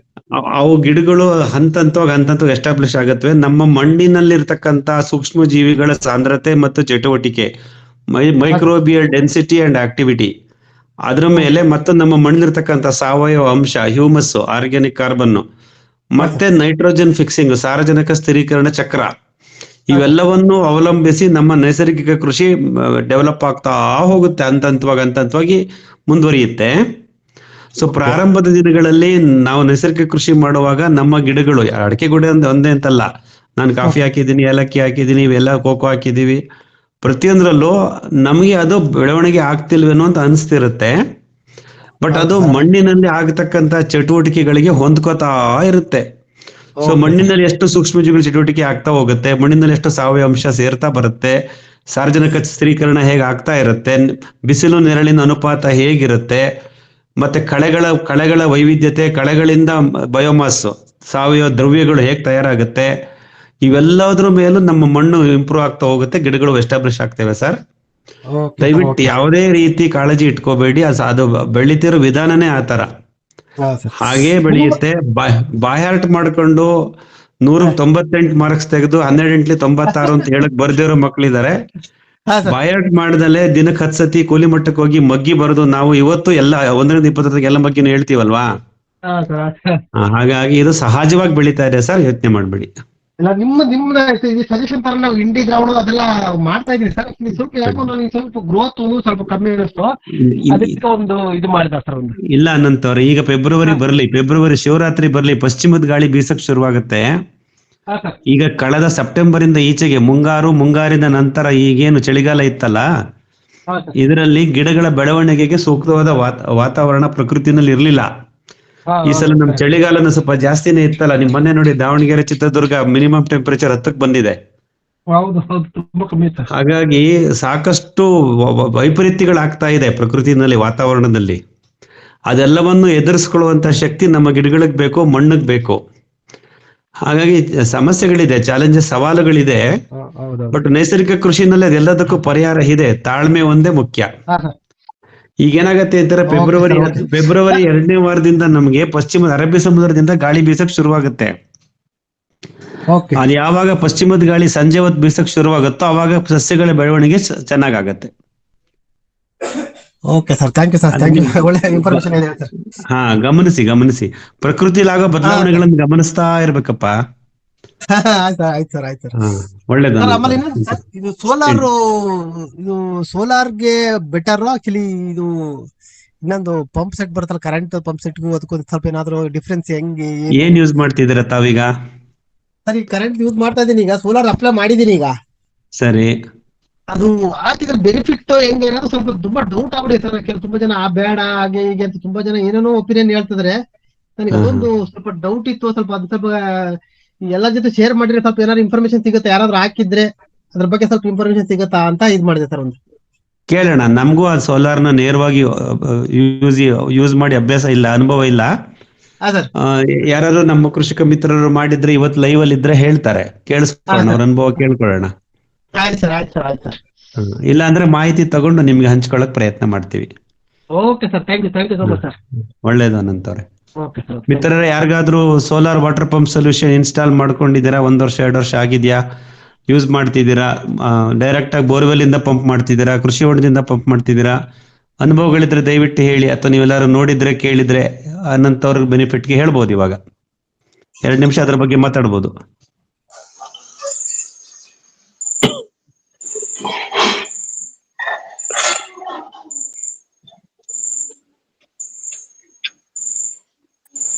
ಅನುಭವ ಇದೆಯಾ? ಸೋಲಾರ್ ವಾಟರ್ ಪಂಪ್ ಯೂಸ್ ಮಾಡಿದ ಅನುಭವ ಇದ್ರೆ ಹೇಳಿಯಪ್ಪ. ಸರ್, ನನ್ ಕಸಿನ್ ಒಬ್ರು ಹಾಕೊಂಡ್ರು ಸರ್, ಅದು ಅವ್ರ ಲ್ಯಾಂಡ್ ಗೆ ಹಾಕಿದ್ರು. ಅವರು ಏನ್ ಮಾಡ್ತಾರೆ, ಹೆಂಗ್ ಮಾಡಿದ್ರು ಅಂತಂದ್ರೆ, ಹಲೋ ಕೇಳಿಸ್ತಿದ್ಯಾ? ಹಲೋ, ಅವರು ಅವರು ಕೆಲವು ಅವರು ಸ್ವಲ್ಪ ಟಾಟಾ ಸೋಲಾರ್ ಅಲ್ಲೇ ವರ್ಕ್ ಮಾಡೋರು. ಅವರು ಅವ್ರಿಗೆ ಅದ್ರ ಬಗ್ಗೆ ಎಲ್ಲ ಡೀಟೇಲ್ಸ್ ಎಲ್ಲ ತುಂಬಾ ಚೆನ್ನಾಗಿ ಗೊತ್ತಿತ್ತು. ಅವರು ಬೇರೆ ಬೇರೆ ಕಡೆಯಿಂದ ಪಾರ್ಟ್ಸ್ ಎಲ್ಲ ತರಿಸ್ಕೊಂಡು ಅವರೇ ಅದನ್ನ ಅಸೆಂಬಲ್ ಮಾಡಿ ಮಾಡ್ಕೊಂಡ್ರದನ್ನ ಇದ್ರಲ್ಲಿ ಆ ಯೂನಿಟ್ಸ್ ಎಲ್ಲ ಅವ್ರ ಟೆಕ್ನಿಕಲ್ ಟೀಮ್ ಇಂದಾನೆ ನಾವು ಕರೆಸಿ ಕಡಿಮೆ ಇದ್ರಲ್ಲಿ ಮಾಡಿದ್ರು, ಅವ್ರು ಮಾಡ್ಕೊಂಡ್ರು. ಅದು ಒಂದು ರಿಸ್ಕ್ ಮೇಲೆ ಮಾಡಿದ್ರು. ಸರಿ. ಸುಮಾರು 1.5 ಲಕ್ಷದಿಂದ 2 ಲಕ್ಷ ಖರ್ಚಾಯ್ತು ಅವ್ರಿಗೆ. ಅವರು ಗೌರ್ಮೆಂಟ್ ಸಬ್ಸಿಡಿ ಏನೂ ತಗೊಳ್ಳಿಲ್ಲ, ಡೈರೆಕ್ಟ್ ಆಗಿ ಹಾಕೊಂಡ್ರು ಅವರು. ಸರಿ. ಅವರು ಹೆಂಗ್ ಮಾಡ್ತಾ ಇದಾರೆ ಅಂದ್ರೆ ಅವ್ರದ್ದು ಬೋರ್ವೆಲ್ ಇಂದ ಲಿಫ್ಟ್ ಮಾಡಿ ಅವರು ಇದಕ್ಕೆ ಒಂದು ತೊಟ್ಟಿ ತರ ಮಾಡ್ಕೊಂಡು ಅಲ್ಲಿಗೆ ಪಂಪ್ ಮಾಡ್ಕೊಂತ ಇದ್ದಾರೆ ಇದ್ರಲ್ಲಿ. ಸೊ ಬಟ್ ಅಲ್ಲಿಂದ ಇನ್ನೊಂದು ಮೋಟರ್ ಹಾಕೊಂಡು ಎಲ್ಲಾ ಕಡೆನೂ ಹಾಕೋಬೇಕಾಗತ್ತೆ. ಅವ್ರು ಹೇಳೋ ಪ್ರಕಾರ ಇಟ್ಸ್ ಅಂದ್ರೆ ಅದ್ರದ್ದು ಮೇಂಟೆನೆನ್ಸ್ ಅಂದ್ರೆ ಅದ್ರದ್ದು ಸೋಲಾರ್ದು ಪ್ಯಾನಲ್ಸ್ ಎಲ್ಲ ನೀಟಾಗಿ ಒರೆಸ್ಬಿಟ್ಟು ಅದ್ರ ಮೇಲೆ ಬಿಸಿಲು ಬೀಳ್ದಿರೋ ಹಂಗೆಲ್ಲ ನೋಡ್ಕೊಂಡು, so those things are there ಅಂತ ಅವ್ರು ಹೇಳಿದ್ರು. ನಾನು ನೋಡಿಲ್ಲ ಅವ್ರದ್ದು, ಅವ್ರ ಅನುಭವನ ನಾನು ತಿಳ್ಕೊಂಡಿದ್ದನ್ನ ಶೇರ್ ಮಾಡ್ತಾ ಇದ್ದೀನಿ ಸರ್, ಅಷ್ಟೇ. ಅಲ್ಲ ಬೆನಿಫಿಟ್ ತುಂಬಾ ಇದೆಯೋ ಹೆಂಗೆ ನಮ್ ಕನ್ಫ್ಯೂಷನ್ ಸರ್. ಹೊಸ ಆಗ್ತಾ ಇದೀವಿ ಇವಾಗ. ಕೆಲವರು ತುಂಬಾ ಹೇಳ್ತಾರೆ ಆಕ್ಚುಲಿ ಏನಾದ್ರು ಅಷ್ಟು ಸರಿಯಾಗಿ ಇದಾಗಲ್ಲ, ವರ್ಕ್ ಆಗಲ್ಲ, ಹಾಗೆ ಹೀಗೆ ಅಂತಾರೆ. ಅದ್ರ ಬಗ್ಗೆ ನಮ್ಗೆ ಸ್ವಲ್ಪ ನಾಲೆಜ್ ಇಲ್ಲ. ಯಾರಾದ್ರೂ ತುಂಬಾ ಇನ್ಫಾರ್ಮೇಶನ್ ಕೊಡ್ತಾರೆ ಅನ್ನೋ ದೃಷ್ಟಿಯಿಂದ ಹೇಳಿದೆ ಸರ್ ಅದನ್ನ. ಒಳ್ಳೇದು. ಈಗ ಗೋಪಾಲಕೃಷ್ಣ ಸರ್ ಅವರ ಸ್ನೇಹಿತರದ್ದು ಅಥವಾ ರಿಲೇಟಿವ್ ಹೇಳಿದ್ದಾರೆ. ಸಾಧ್ಯವಾದ್ರೆ ಅವರು ಇನ್ನೊಂದ್ಸಲ ಅವರನ್ನ ಕಾಂಟ್ಯಾಕ್ಟ್ ಮಾಡಿ, ಈಗ ಟೋಟಲ್ ಸಿಸ್ಟಮ್ ಅಂದ್ರೆ ಅವರು ಬೋರ್ವೆಲ್ ಇಂದ ಟ್ಯಾಂಕಿಗೆ ಎತ್ಕೊಳಕ್ ಮಾತ್ರ ಸೋಲಾರ್ ಯೂಸ್ ಮಾಡ್ತಿದಾರ, ಟ್ಯಾಂಕ್ ಇಂದ ಗಿಡಗಳಿಗೆ ಯಾವ ರೀತಿ ಕೊಡ್ತಿದ್ದಾರೆ, ಗ್ರಾವಿಟಿ ಗುರುತ್ವಾಕರ್ಷಣ ಶಕ್ತಿಯಿಂದ ಕೊಡ್ತಾರ, ಅದಕ್ಕೆ ಇನ್ನೊಂದು ಮೋಟರ್ ಹಾಕೊಂಡಿದಾರ ಗೊತ್ತಿಲ್ಲ. ಗೋಪಾಲಕೃಷ್ಣ ಸರ್ ಅದನ್ನ ಸಂಪೂರ್ಣ ಮಾಹಿತಿ ಪಡ್ಕೋಬೇಕು ನಮ್ಗೆ ಹಂಚಕ್ ಮುಂಚೆ. ನೋಡೋಣ ಸರ್, ನಮಗೋಸ್ಕರ ಪ್ರಯತ್ನ ಮಾಡಿ ಗೋಪಾಲಕೃಷ್ಣ ಅವ್ರೆ. ಅವ್ರ ಟೋಟಲ್ ಎಂಡ್ ಸೊಲ್ಯೂಷನ್ ಏನಿದೆ ಅರ್ಥ ಮಾಡ್ಕೊಳ್ಳೋಣ. Sure sir. ನಾವು ಪ್ಲಸ್ ಅಂಡ್ ಮೈನಸ್ ಅರ್ಥ ಮಾಡ್ಕೊಳಕ್ ಅನುಕೂಲ ಆಗತ್ತೆ. ನಾನು ಕೇಳ್ಬಿಟ್ಟು ಪೂರ್ತಿ ತಿಳ್ಕೊಂಡು ಹೇಳ್ತೀನಿ ಸರ್. ನನ್ನ ತಲೆಗೆ ಸುಮ್ನೆ ಅದು ಥಾಟ್ ಬಂತು, ಅದೇ ಸುಮ್ನೆ ಶೇರ್ ಮಾಡಿದೆ ಅಷ್ಟೇ ಸರ್. ಅಲ್ಲ ಒಳ್ಳೆ, ಅದಕ್ಕೆ ನಾನು ಹೇಳಿದ್ದು ನಾವು ಸ್ವಂತ ಉಪಯೋಗಿಸಿದ್ರೆ ನಮ್ಮ ಕೃಷಿ ಭೂಮಿನಲ್ಲಿ ಆವಾಗ ನಮ್ಮ ಅನುಭವ ಗಟ್ಟಿ ಆಗ್ಬಿಡುತ್ತೆ. ಅದನ್ನ ಹೇಳ್ಕೊಳಕ್ಕೂ ನಮ್ಗೆ ಇದಿರುತ್ತೆ, ಕಾನ್ಫಿಡೆನ್ಸ್ ಇರುತ್ತೆ. ಅಥವಾ ಇತರೆಯವ್ರು ಯಾರು ಮಾಡಿದಾಗ್ಲೂ ನಾವು ಅದನ್ನ ಸಂಪೂರ್ಣವಾಗಿ ಅರ್ಥ ಮಾಡ್ಕೊಂಡಿದ್ರೆ ಸೊ ಈ ತರ ನಿರ್ಧಾರ ತಗೊಳ್ಳುವಾಗ ಹೆಲ್ಪ್ ಆಗುತ್ತೆ. ಸೊ ತೊಂದರೆ ಇಲ್ಲ. ಇನ್ನೊಂದ್ ಸ್ವಲ್ಪ ದಿವಸ ಆದ್ಮೇಲೆ ನೆಕ್ಸ್ಟ್ ಟೈಮ್ ಅದನ್ನ ಇನ್ಫಾರ್ಮೇಶನ್ ಸಿಕ್ಕಿದಾಗ ಶೇರ್ ಮಾಡಿ ಗೋಪಾಲಕೃಷ್ಣ ಸರ್. ಶೂರ್ ಸರ್, ಮಾಡ್ತೀನಿ ಸರ್. ಇನ್ಯಾರ್ಗಾರು ಅನುಭವ ಇದ್ರೆ ಅದ್ರ ಬಗ್ಗೆ ಹೇಳ್ಬಹುದು. ಅನಂತ್ ಅವರು ಪಾಪ ಈಗ ಪೇಮೆಂಟ್ ಮಾಡಬಹುದು. ಹೇಳಿ. ಇವರು ಸರ್ಕಾರದಲ್ಲಿ ಸಬ್ಸಿಡಿ ಅಥವಾ ಈ ಕುಸುಮ್ ಯೋಜನೆಯಲ್ಲಿ ಅಪ್ಲೈ ಮಾಡಿರ್ತಾರೆ. ಅವ್ರು ಕೊಡೋದು ಆ ಪಂಪ್ ಸೆಟ್ ಸೋಲಾರ್ ಅಲ್ಲಿ ಮಾತ್ರ, ಪವರ್ ಅಲ್ಲಿ ಮಾತ್ರ ಅದು ರನ್ ಆಗುತ್ತೆ ಸರ್. ಈಗ ನಮ್ಮ ಗೋಪಾಲಕೃಷ್ಣ ಸರ್ ಹೇಳ್ದಂಗೆ ಆ ತರದ್ದು ತಗೊಂಡಾಗ ಕೆಲವು ಪಂಪ್ ಸೆಟ್ ಸೋಲಾರ್ ಅಲ್ಲೂ ರನ್ ಆಗುತ್ತೆ, ಮತ್ತೆ ಇದ್ರಲ್ಲಿ ವಿದ್ಯುತ್ ಇದ್ರಲ್ಲೂ ರನ್ ಆಗುತ್ತೆ. ಆ ತರದಾದ್ರೆ ಇವ್ರಿಗೆ ಅನುಕೂಲ ಆಗ್ಬೋದು. ಎರಡನ್ನೂ ಬೆನಿಫಿಟ್ ತಗೋಬಹುದು. ಯಾವ ಟೈಮಲ್ಲಿ ಯಾವ್ದು ಬೇಕಾದ್ರೂ ಬಳಸ್ಕೊಳಕ್ ಅವಕಾಶ ಆಗುತ್ತೆ ಸರ್. ಇನ್ನೊಂದು ಕುಸುಮ್ ಯೋಜನೆಯಲ್ಲಿ ಏನ್ ಗೊತ್ತಾ, ಅವರು ಕುಸುಮ್ ಯೋಜನೆಯಲ್ಲಿ ಪವರ್ದು ಕಟ್ ಮಾಡಕ್ಕೋಸ್ಕರನೇ ಈ ಸೋಲಾರ್ ಮಾಡಿದಾರೆ ಅವರು. ಹೌದು, ಗವರ್ಮೆಂಟ್ ಸ್ಕೀಮ್ ಅಲ್ಲಿ.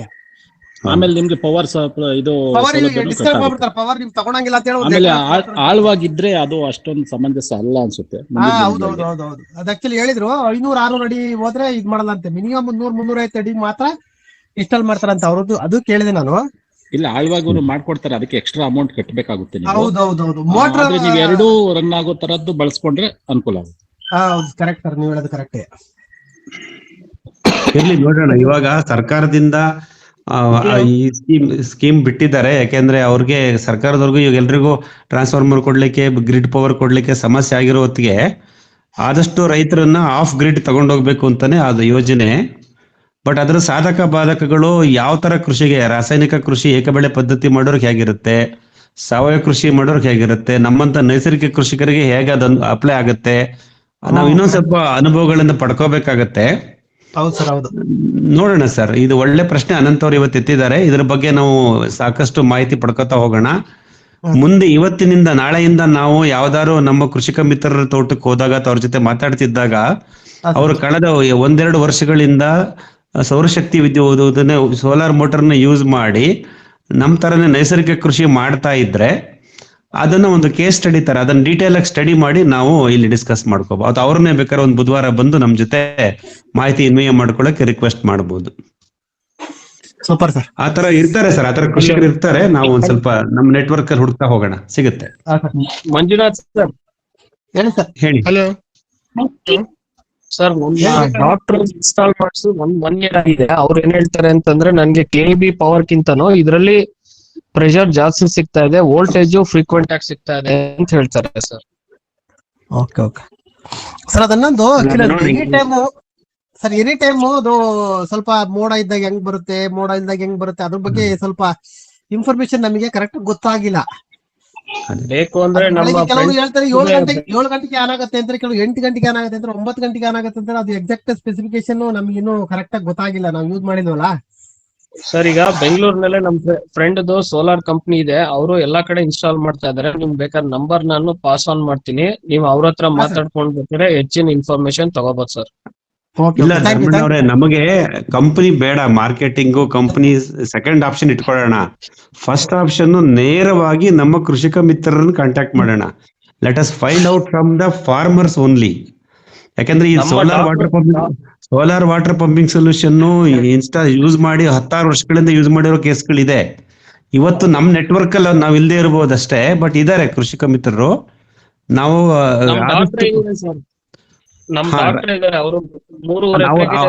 ಅವರದ್ದ ಪೂರ್ತಿ ಮಾಹಿತಿ ತಗೊಳ್ಳಿ ಧರ್ಮಣ್ಣ, ಪೂರ್ತಿ ಮಾಹಿತಿ ತಗೊಳ್ಳಿ.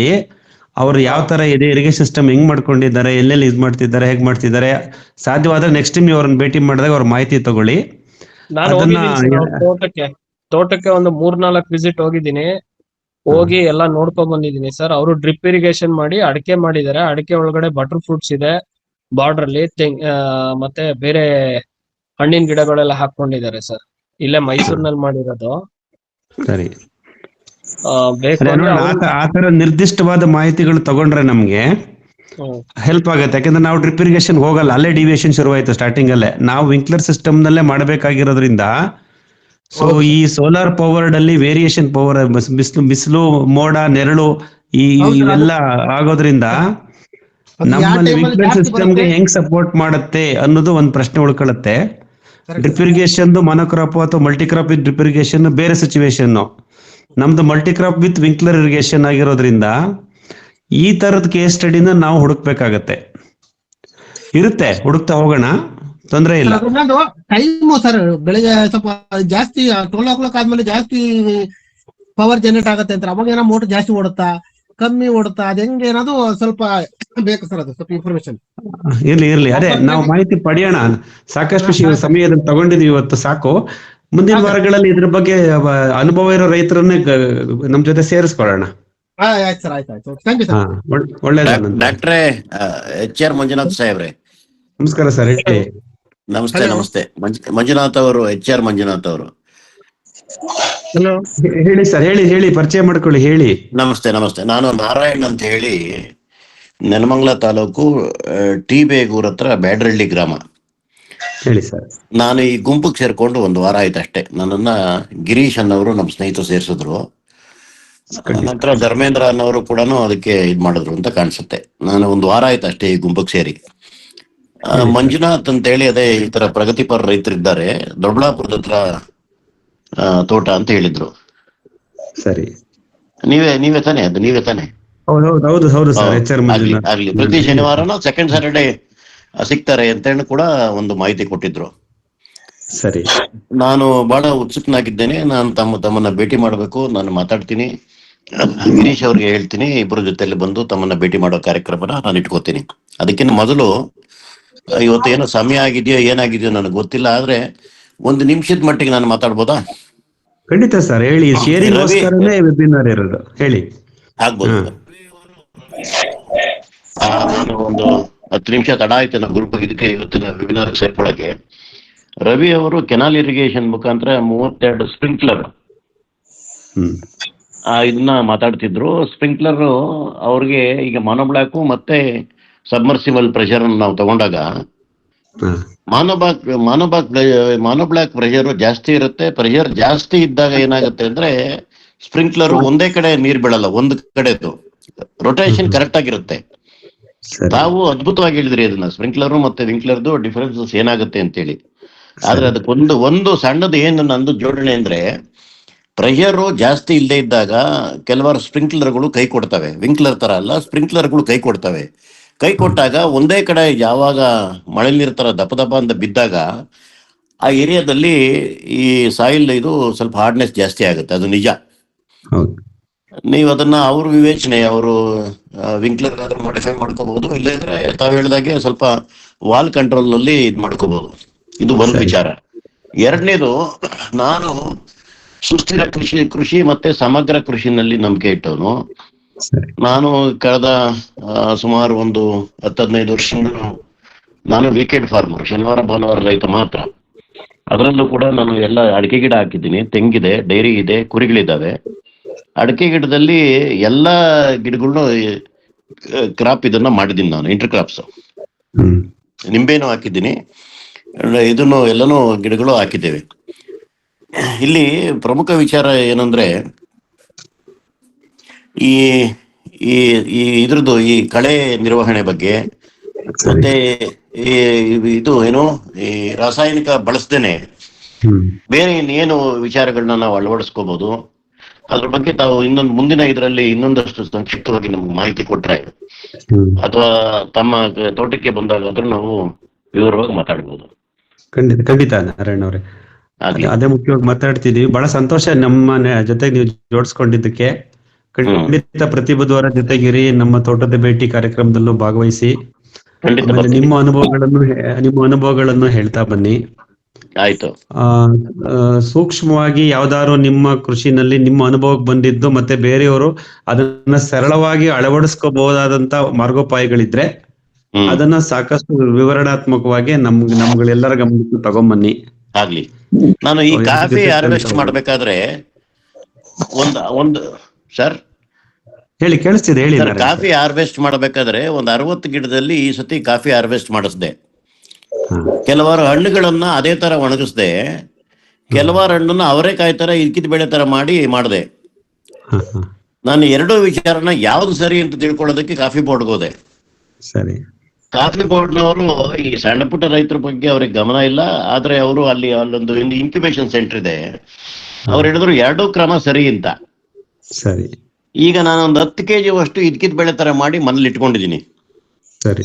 ನಾನು ಯಾವ ಮಾದರಿ ಅಳವಡಿಸ್ಕೋಬೇಕು, ಅದನ್ನ ಸಿಪ್ಪೆ ಸಮೇತನೇ ಅಂದ್ರೆ ಹಣ್ಣನ್ನೇ ಒಣಗಿಸ್ಕೊಂಡು ಇದ್ ಮಾಡ್ಕೊಳ್ಳೋದಾ, ಇಲ್ಲದ್ರೆ ಬೇಳೆ ತರ ಮಾಡೋದಾ, ಯಾವ ರೀತಿ ಮುಂದುವರಿಲಿ ನಾನು? ಅದೀಗ ಬೇಳೆ ತರ ಮಾಡ್ಲಿಕ್ಕೆ ಅದು ಮುಖ್ಯವಾಗಿ ಆಕ್ಚುಲಿ ಈ ಕಾಫಿ ಬೆಳೆಗಾರರು ನಮ್ಮ ಹಾಸನ, ಚಿಕ್ಕಮಗಳೂರು, ಕೊಡಗು ಭಾಗದಲ್ಲಿ ಕಾಫಿ ಬೆಳೆಗಾರರು ಮುಖ್ಯವಾಗಿ ಆ ಹಣ್ಣನ್ನ ಪಿಕ್ ಮಾಡದ್ಮೇಲೆ ಅದು ಅದಕ್ಕೆ ಪಲ್ಪಿಂಗ್ ಅಂತ ಹೇಳ್ತಾರೆ ಸರ್, ಪಾರ್ಚಿಮೆಂಟ್ ಅಂತ, ಪಲ್ಪಿಂಗ್ ಅಥವಾ ಪಾರ್ಚಿಮೆಂಟೇಶನ್ ಅಂತ ಪ್ರೋಸೆಸ್ ಅದು ಮಿಷಿನ್ ಅಲ್ಲೇ ಅದನ್ನ ಹಿಸ್ಕಿ ಬೇಳೆನ ಬೇರ್ಪಡಿಸುತ್ತೆ. ಅಲ್ಲ, ಹಸಿ ಹಣ್ಣು, ತುಂಬಿದ ಹಣ್ಣು, ರಸಭರಿತ ಹಣ್ಣು. ರಸಭರಿತ ಹಣ್ಣನ್ನು ತಗೊಂಡು ಸೆಲೆಕ್ಟ್ ಮಾಡಿ ಅದನ್ನ ಮಿಷಿನ್ ಕೊಟ್ಟು ಅದು ಪ್ರೆಸ್ ಮಾಡುತ್ತೆ ಸರ್. ಪ್ರೆಸ್ ಮಾಡಿ ಬೇಳೆನ ಬೇರ್ಪಡಿಸ್ಕೊಡುತ್ತೆ. ಆ ಬೇಳೆನ ಅವರು ಒಣಗಿಸಿ 50 kg ಬ್ಯಾಗ್ ಅಲ್ಲಿ ಚೀಲದಲ್ಲಿ ಮಾರ್ತಾರೆ. ಅದಕ್ಕೆ ಸಾಕಷ್ಟು ಡಿಮ್ಯಾಂಡ್. ಕಾಫಿ ಬೀನ್ ಅಂದ್ರೆ ಅದನ್ನೇ, ಕಾಫಿ ಬೇಳೆನೆ ಕಾಫಿ ಬೀನ್ ಅಂತ ಅವ್ರು ಕರೀತಾರೆ. ಗೊತ್ತಾಯ್ತು. ಸೊ ಅದಕ್ಕೆ ಮಾರ್ಕೆಟ್ ಅಲ್ಲಿ ಸಾಕಷ್ಟು ಡಿಮ್ಯಾಂಡ್ ಇದೆ. ಮತ್ತೆ ಅದು ಹೆಚ್ಚು ಕಮ್ಮಿ ನಮ್ಮ ಈ ಕಾಫಿ ಬೆಳೆಯತಕ್ಕಂತ ಈ ಜಿಲ್ಲೆಗಳಲ್ಲಿ ಪ್ರತಿಶತ 70-75% ಹಾರ್ವೆಸ್ಟ್ ಈ ಪಲ್ಪಿಂಗ್ ಮುಖಾಂತರ ಬೇಳೆಯನ್ನ ಬೇರ್ಪಡಿಸಿ ಬೇಳೆಯನ್ನ ಒಣಗಿಸಿ ಮಾರುವಂತದೇ ಒಂದು ಚಟುವಟಿಕೆ ನಡೀತಾ ಇದೆ. ಸರಿ. ಕೆಲವು ಸಲ ಏನಾಗತ್ತೆ, ಪಲ್ಪ್ ಮಾಡಕ್ ಆಗಲ್ಲ, ಯಾಕಂದ್ರೆ ಹಣ್ಣು ರಸಭರಿತವಾಗಿರಲ್ಲ, ಅಥವಾ ಹಸಿ ಕಾಯಿ ಆಗಿರುತ್ತೆ, ಅಥವಾ ಗಿಡದಲ್ಲೇ ಒಣಗಿರುತ್ತೆ, ಹಣ್ಣಿನ ಒಳಗಿರ್ತಕ್ಕಂಥ ರಸ ಹಿಂಗ್ ಹೋಗಿರುತ್ತೆ. ಅಂತ ಸಮಯದಲ್ಲಿ ಅದನ್ನ ನಾವು ಪಲ್ಪಿಂಗ್ ಯೂನಿಟ್ ಕಳಿಸಿದಾಗ ಅದ್ ಬೇಳೆ ಆಗಲ್ಲ, ಒಡ್ಕೊಳ್ಳಲ್ಲ. ಹಾಗಾಗಿ ಅದನ್ನ ಅವ್ರೇನ್ ಮಾಡ್ತಾರೆ, ಚೆರ್ರಿ ಅಂತ ಕರೀತಾರೆ. ಇದನ್ನ ಪಾರ್ಚಿಮೆಂಟ್ ಅಂತಾರೆ. ಯಾವ್ದನ್ನ ರಸಭರಿತ ಹಣ್ಣಿನಿಂದ ಬೇಳೆಯನ್ನ ಬೇರ್ಪಡಿಸೋದಕ್ಕೆ ಪಾರ್ಚಿಮೆಂಟ್ ಅಂತಾರೆ. ಆದ್ರೆ ಹಣ್ಣನ್ನ ನೇರವಾಗಿ ಒಣಗಿಸಿ ಅದು ಈ ನಮ್ಮ ತೆಂಗಿನಕಾಯಿ ಕೊಬ್ಬರಿ ಸುಲ್ದಾಗ ಒಳಗಡೆ ಶಬ್ದ ಬರುತ್ತೆ ಸರ್, ಕೊಬ್ಬರಿ ಅಲ್ಲಾಡಿಸಿದಾಗ ಶಬ್ದ, ಆ ತರ ಇದನ್ನು ಬರುತ್ತೆ. ಒಣಗಿದ್ಮೇಲೆ ಚೆನ್ನಾಗಿ ಒಣಗ್ಬೇಕು, 15-20 ಬಿಸಿಲು ಒಣಗ್ಬೇಕು ಹಣ್ಣು. ನಂತರ ನಿಮಗೆ ಅದಕ್ಕೆ ಅದರಲ್ಲಿ ಏನು ಬೇಳೆ ಬರುತ್ತೆ, ಒಳಗಡೆ ಬೇಳೆ ಇರುತ್ತೆ, ಅದಕ್ಕೆ ಚೆರ್ರಿ ಅಂತಾರೆ. ಒಂದು ಪಾರ್ಚಮೆಂಟ್, ಇನ್ನೊಂದು ಚೆರ್ರಿ. ಸರಿ. ಸೊ ನೀವೇನು ಈ ಚೆರ್ರಿ ಮಾಡ್ತೀರಲ್ಲ, ಈ ಚೆರ್ರಿನಲ್ಲಿ ಇರ್ತಕ್ಕಂಥ ಒಳಗಡೆ ಇರ್ತಕ್ಕಂಥ ಕಾಫಿ ಬೀಜನ ತೆಕ್ಕೋಬೇಕು ಹೊರಗಡೆಗೆ. ಅದಕ್ಕೆ ಏನ್ ಮಾಡ್ತಾರೆ, ಅದಕ್ಕೆ ಒಂದು ಹಲ್ಲರ್ ಮಿಲ್ ಅಂತ ಇರುತ್ತೆ ಸರ್. ಹಲ್ಲರ್ ಮಿಲ್ ಅಲ್ಲಿ ಈ ಚೆರ್ರಿನ ತಗೊಂಡೋಗಿ ಹಾಕಿದಾಗ ಅದು ಓಪನ್ ಮಾಡಿ, ಮುಂಚೆ ಎಲ್ಲ ಹಳ್ಳಿಗಳೆಲ್ಲ ಭತ್ತದ ಮಿಲ್ ಇರ್ತಿತ್ತಲ್ಲ, ಪುಟಾಣಿ ಭತ್ತದ ಮಿಲ್, ಹಲ್ಲರ್ ಮಿಲ್ ಅಂತೀವಿ. ಅದರಲ್ಲಿ ಆ ತರದ ಮಿಲ್ಗಳಲ್ಲಿ ಅದನ್ನ ಹಾಕಿ ಆ ಚೆರ್ರಿಯನ್ನ ಒಡೆದು, ತುಂಬಾ ಒಣಗ್ಬಿಟ್ಟಿರುತ್ತೆ, ಗಟ್ಟಿಯಾಗಿರುತ್ತೆ, ನಮ್ ತೆಂಗಿನಕಾಯಿ ಕೊಬ್ಬರಿ ತರ. ಸರಿ. ಅದರಲ್ಲಿ ತೆಗೆದು ಬೇಳೆಯನ್ನ ಬೇರ್ಪಡಿಸುತ್ತೆ. ಓಹೋ. ಈಗ ಪಾರ್ಚಿಮೆಂಟಲ್ ಬಂದಂತ ಬೇಳೆಯ ಗುಣಮಟ್ಟ ಮತ್ತು ಯೂನಿಫಾರ್ಮಿಟಿ ಮತ್ತು ಚೆರ್ರಿಯಲ್ಲಿ ಬಂದಂತ ಬೇಳೆಯ ಯೂನಿಫಾರ್ಮಿಟಿ ಬೇರೆ ಬೇರೆ ಇರುತ್ತೆ. ಓಹೋ. ಹಾಗಾಗಿ ಪಾರ್ಚಿಮೆಂಟ್ ಅನ್ನೋದಕ್ಕೆ ಸ್ವಲ್ಪ ಮಾರ್ಕೆಟ್ ಅಲ್ಲಿ ಬೆಲೆ ಜಾಸ್ತಿ ಇದೆ, ಚೆರ್ರಿಯಿಂದ ಬಂದಂತ ಬೇಳೆಗಿಂತ. ಇದು ಈ ಕಾಫಿ ಭಾಗದಲ್ಲಿ ನಾನು ಕೇಳ್ಬಿಟ್ಟಿರೋದು, ನೋಡಿರೋದು. ನಾವ್ ಇಲ್ಲೇ ಹುಟ್ಟಿ ಬೆಳೆದಿರೋದ್ರಿಂದ, ಹಾಸನ, ಚಿಕ್ಕಮಗಳೂರು, ಕೊಡಗಲ್ಲೇ ನಾವ್ ಇರೋದ್ರಿಂದ ನಮ್ಗೆ ಇದೆಲ್ಲ ಅನುಭವ ಆಗಿದೆ. ಸೊ ಅಂದ್ರೆ ನೀವು ಆದಷ್ಟು ಪಲ್ಪಿಂಗ್ ಮಾಡಿ ಪಾರ್ಚಿಮೆಂಟ್ ಅದೇ ಬೇಳೆ ಮಾಡಿಸೋದು ಒಳ್ಳೇದು. ಅದಕ್ಕೆ ಈಗ ಏನಾಗುತ್ತೆ, ನೀವು ಕಡಿಮೆ ನಮ್ಮೂರಲ್ಲಿ ನಿಮ್ಮ ದಾಬಸ್ಪೇಟೆ ಅಥವಾ ನೀವು ಟಿ ಬೇಗೂರೆಲ್ಲ ಹೇಳಿದ್ರಲ್ಲ, ಅಲ್ಲೆಲ್ಲ ಆ ತರ ಯೂನಿಟ್ಗಳು ಇನ್ನೂ ಬಂದಿಲ್ಲ. ಯಾವ್ದನ್ನ ರಸಭರಿತ ಹಣ್ಣನ್ನ ಬೇಳೆ ಮಾಡುವಂತ ಯೂನಿಟ್ಗಳು ಬಂದಿಲ್ಲ, ಇನ್ನು ಬರ್ಬೇಕಾಗಿದೆ. ನಮ್ಮ ಮಲೆನಾಡು ಕಾಫಿ ನಾಡಲ್ಲಿ ಇದ್ದಷ್ಟಿಲ್ಲ. ಇಲ್ಲ, ಖಂಡಿತ ಇಲ್ಲ. ಆಮೇಲೆ ನಮ್ಮಲ್ಲಿ ಅಷ್ಟು ಕ್ವಾಂಟಿಟಿನೂ ಇಲ್ಲ. ನಾವು ಬರೀ 40 ಗಿಡ, 80 ಗಿಡ, 150 ಗಿಡದಲ್ಲಿ ಹಣ್ಣು ಕೀಳಿಸ್ತಾ ಇದೀವಿ. ಹೌದು, ಕ್ವಾಂಟಿಟಿನೂ ಇಲ್ಲ. ಹೋಗ್ಲಿ ಸಕಲೇಶ್ಪುರಕ್ಕೆ ಕಳ್ಸೋಣ ಅಂದ್ರೆ ಅಷ್ಟು ಕ್ವಾಂಟಿಟಿನೂ ಇರಲ್ಲ ನಮ್ಮ ಹತ್ರ. ನಿಜ. ಹಾಗಾಗಿ ನೀವು ಮಾಡ್ತಿರೋದು ಸರಿನಾ, ಚೆರ್ರಿನೇ ಮಾಡ್ಬೇಕು. ಅಂದ್ರೆ ಒಣಗಿಸಿ ಸದ್ಯಕ್ಕೆ ಪ್ರಾರಂಭದಲ್ಲಿ ಎಲ್ಲವನ್ನು ಹಣ್ಣನ್ನು ಒಂದೇ ಸತಿ ಕಟಾವು ಮಾಡಿ ಒಣಗಿಸಿ ಚೆನ್ನಾಗಿ ಒಂದು 15 ಬಿಸಿಲಲ್ಲಿ ಒಣಗಿಸಿ ಅದನ್ನ ಚೆರ್ರಿ ಮಾಡಿ ಇಟ್ಕೊಳ್ಳಿ. ಯಾವ್ದೋ ಒಂದು ಮಿಷನ್ ನಲ್ಲಿ ಅದನ್ನ ಬೇಳೆ ಮಾಡುವಂತ ವಿಧಾನ ಸಿಗುತ್ತೆ ನಿಮ್ಗೆ. ಬೇಳೆ ಮಾಡಿಸಿ ಬೇಳೆನ ನಿಮ್ಮ ಸ್ವಂತ ಉಪಯೋಗಿಸಿ ಮತ್ತು ನಿಮ್ಮ ಗ್ರಾಹಕರಿಗೆ ತಲುಪಿಸಿ. ಆಗ್ಬೋದು.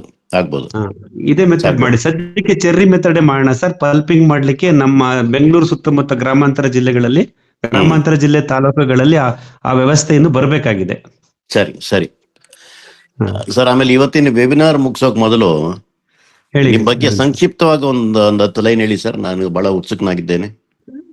ಏನಿಲ್ಲ ಸರ್, ನಾನು ಕೃಷಿಕ ಎಲ್ಲ ವಿಡಿಯೋಗಳಲ್ಲಿ ಹೇಳಿದೀನಿ ಸರ್. ಇದೆಲ್ಲ ಸಮಯ ಎಲ್ಲರದ್ದು ಇಲ್ಲದೆ ಇದ್ರೆ ನಾನು ನೋಡ್ತೀನಿ ಬಿಡಿ. ಇದು ಯೂಟ್ಯೂಬ್ ಅಲ್ಲಿ ಇದೆಯಾ? ಇದೆ ಸರ್, ನಾನು ನಿಮ್ಗೆ ಕಳಿಸ್ಕೊಡ್ತೀನಿ. ನನ್ನ ವಾಟ್ಸ್ಆಪ್ ಅಲ್ಲಿ ಒಂದು ಹಾಯ್ ಅಂತ ಹಾಕಿ ನೋಡ್ತೀನಿ.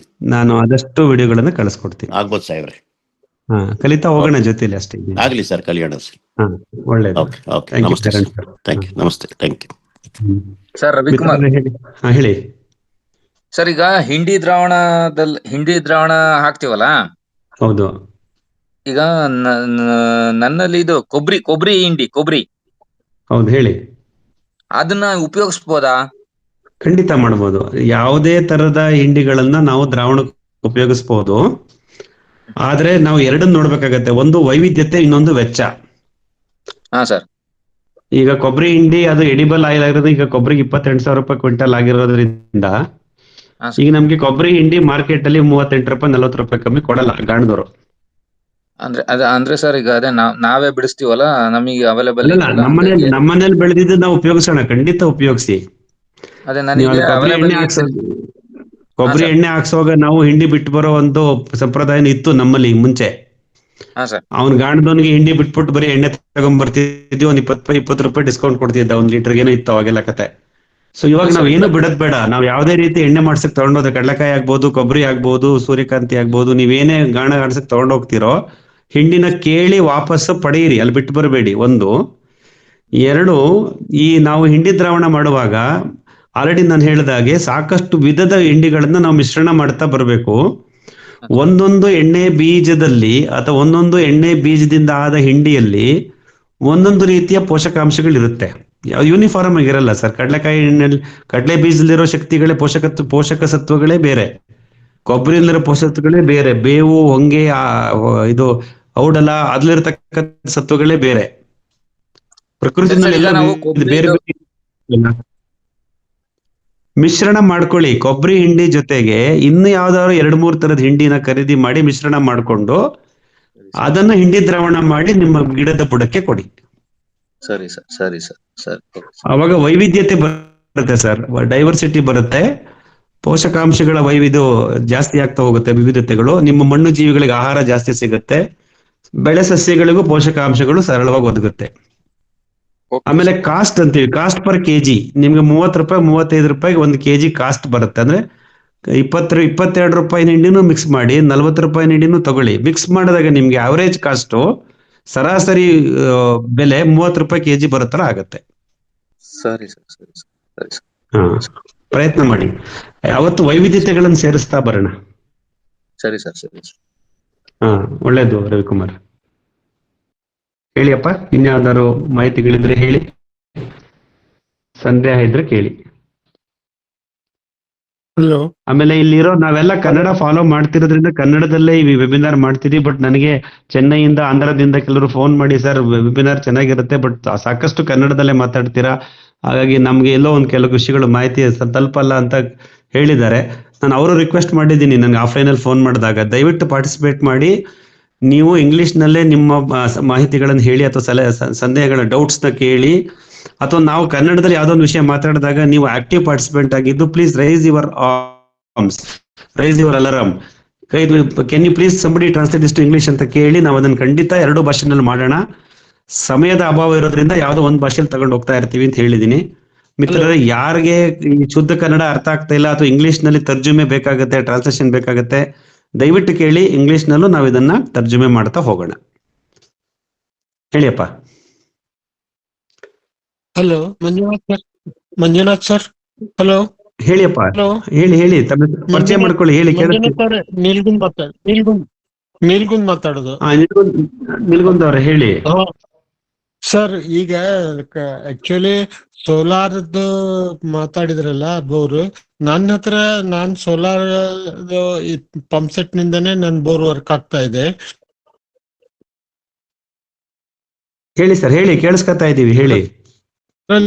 ಒಂದು ಅಂತಂದ್ರೆ ಅದು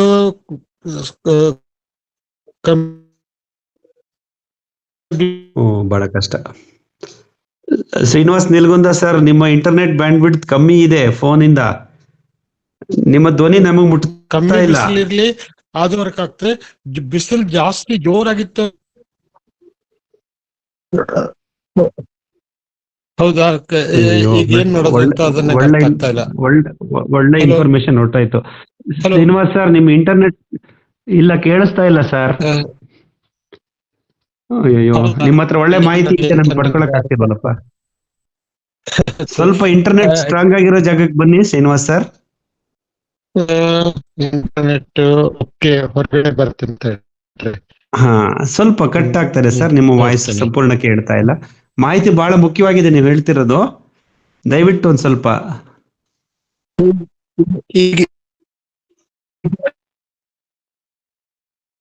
ಹಲೋ ಹಲೋ.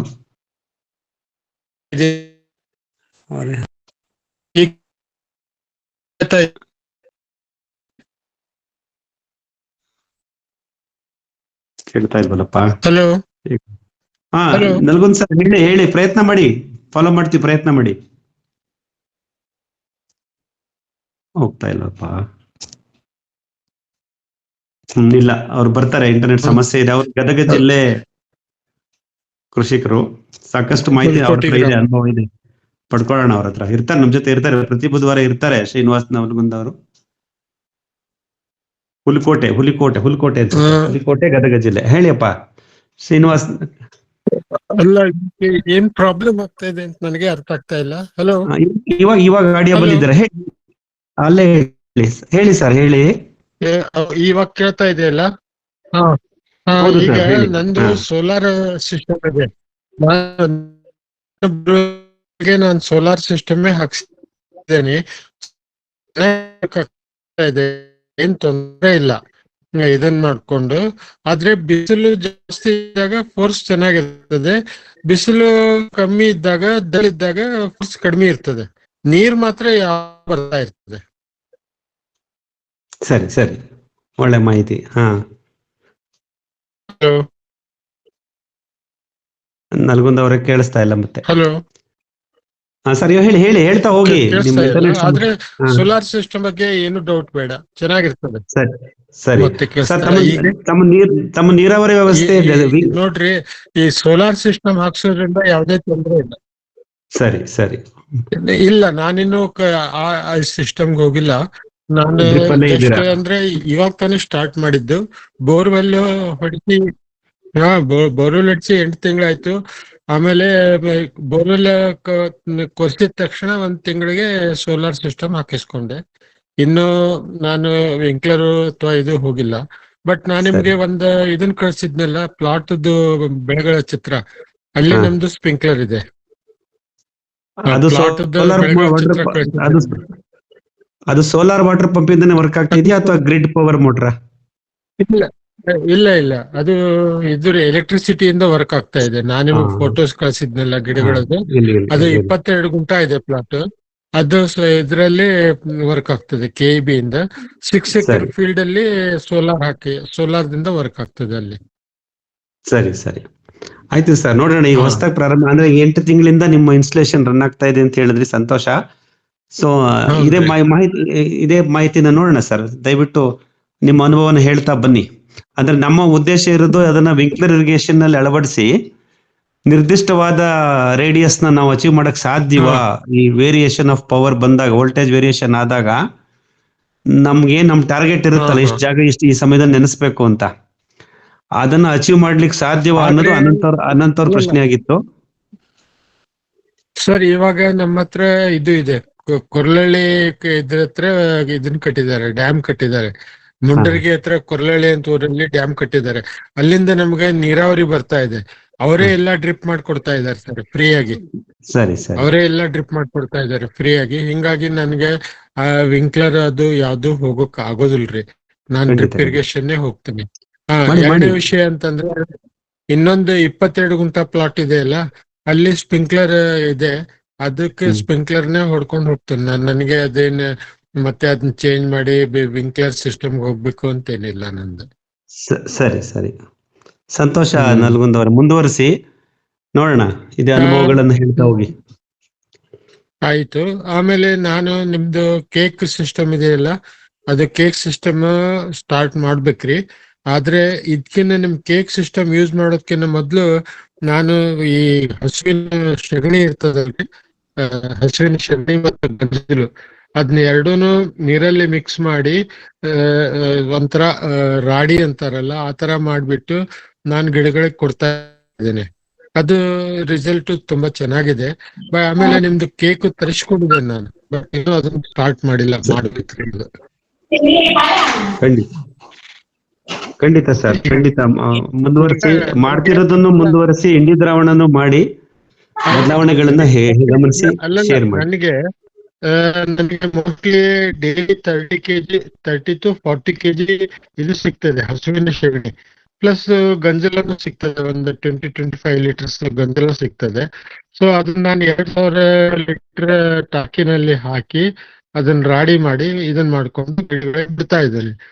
ರಿಸಲ್ಟ್ ಚೆನ್ನಾಗಿದೆ, ಅದು ಏನ್ ತೊಂದರೆ ಇಲ್ಲ. ಖಂಡಿತ ಮುಂದುವರಿಸಿ ಸರ್, ನಿಮ್ಗೆ ಸಂಪನ್ಮೂಲ ಇರೋದ್ರಿಂದ ಖಂಡಿತ ಮುಂದುವರಿಸಿ, ಅದು ನಿಮ್ಗೆ ರಿಸಲ್ಟ್ಸ್ ಬರುತ್ತೆ. ಸೊ ಹಿಂಡಿ ದ್ರಾವಣನು ಜೊತೆಲಿ ಮಾಡೋಕೋದ್ರಿಂದ ಯಾವುದೇ ರೀತಿ ಅಡ್ಡ ಪರಿಣಾಮ ಏನಾಗಲ್ಲ. ಇನ್ನು ನಿಮ್ಮ ಗಿಡಗಳಿಗೆ ಸಾಕಷ್ಟು ಪೋಷಕಾಂಶಗಳು ಸಿಗುತ್ತೆ, ಮಣ್ಣು ಸೂಕ್ಷ್ಮಜೀವಿಗಳಿಗೆ ಆಹಾರ ಸಿಗುತ್ತೆ.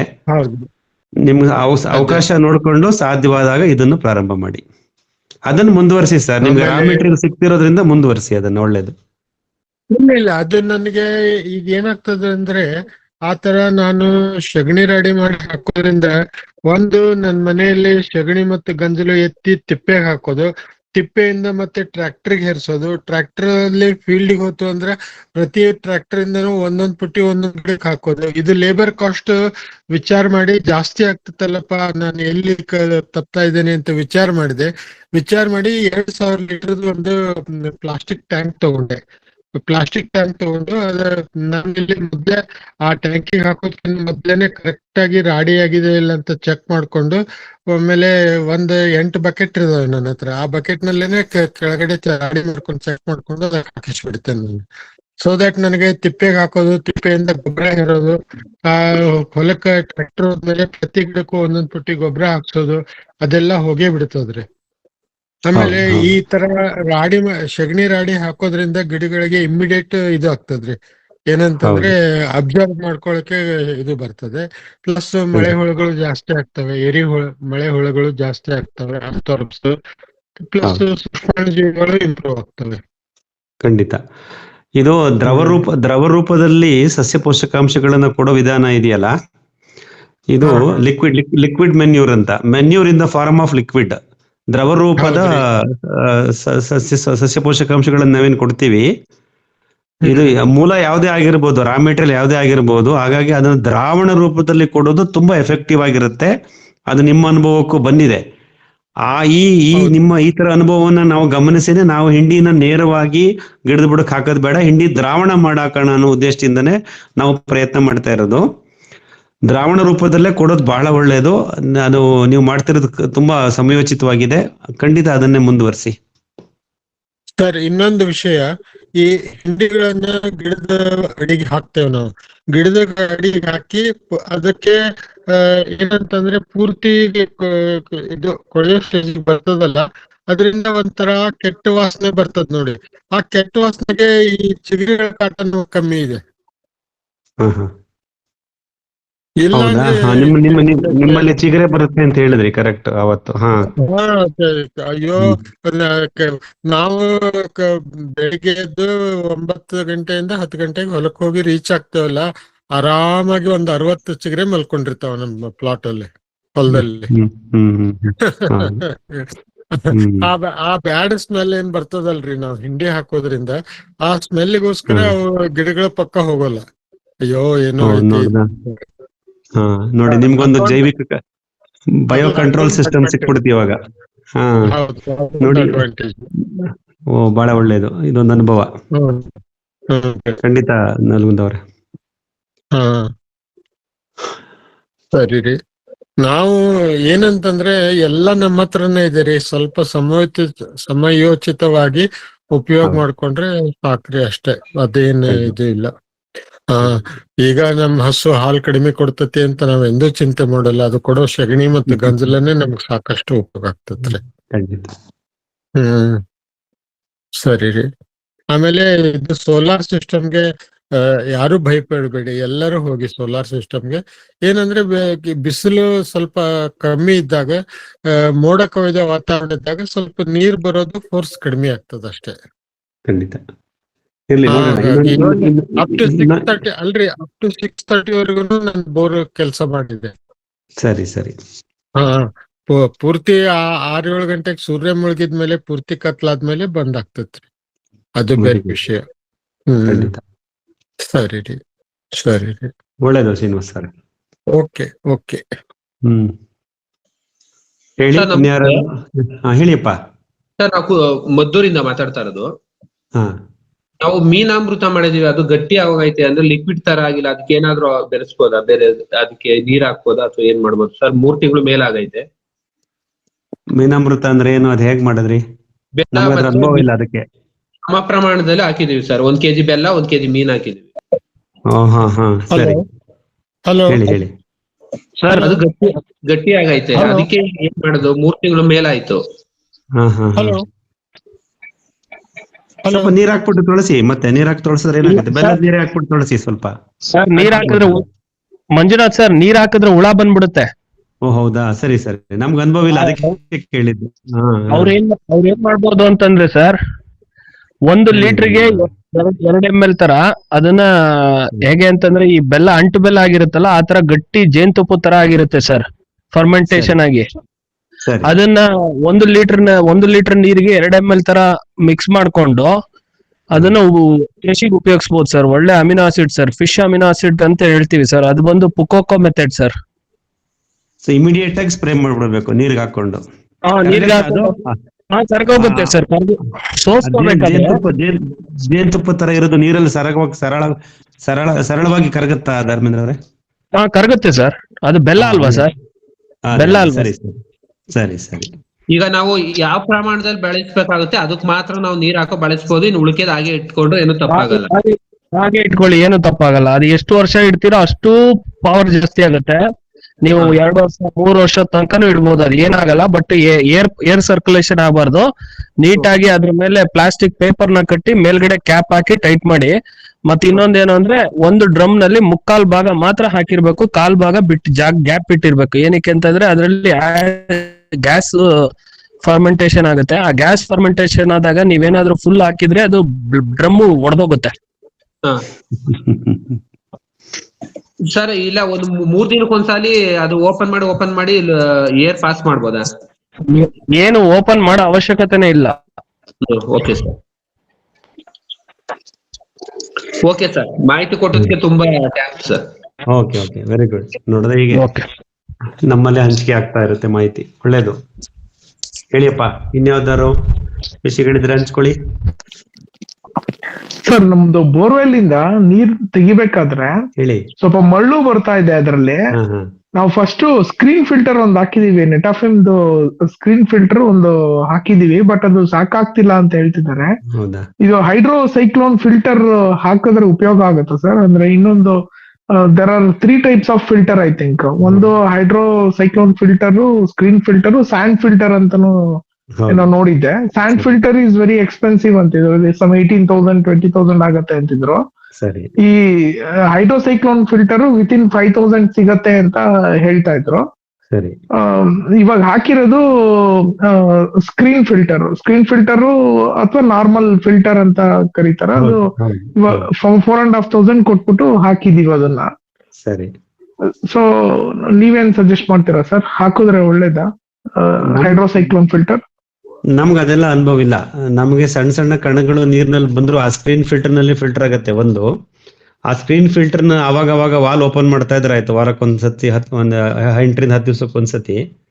ಆ ಸ್ಕ್ರೀನ್ ಫಿಲ್ಟರ್ ಕೆಳಗಡೆ ಒಂದು ವಾಲ್ ಇರುತ್ತೆ ಸರ್, ಅದು ಓಪನ್ ಮಾಡಿದ್ರೆ ನೀರೆಲ್ಲ ಆಚೆ ಹೋಗುತ್ತೆ, ಆ ಕಸ ಕಡ್ಡಿ ಎಲ್ಲ ಆಚೆ ಹೋಗುತ್ತೆ. ಅಥವಾ ಇದಿದೆಯಲ್ಲ ಸ್ಕ್ರೀನ್ ಹೊರಗಡೆ ತೆಗೆದು ಥರ್ಮಸ್ ಪ್ಲಸ್ ಒಳಗಡೆ ಒಂದು ಲೇಯರ್ ಇರುತ್ತೆ, ಅದನ್ನ ತೆಗೆದು ಕ್ಲೀನ್ ಮಾಡ್ಬಿಟ್ಟು ಮತ್ತೆ ಹಾಕೋಬಹುದು.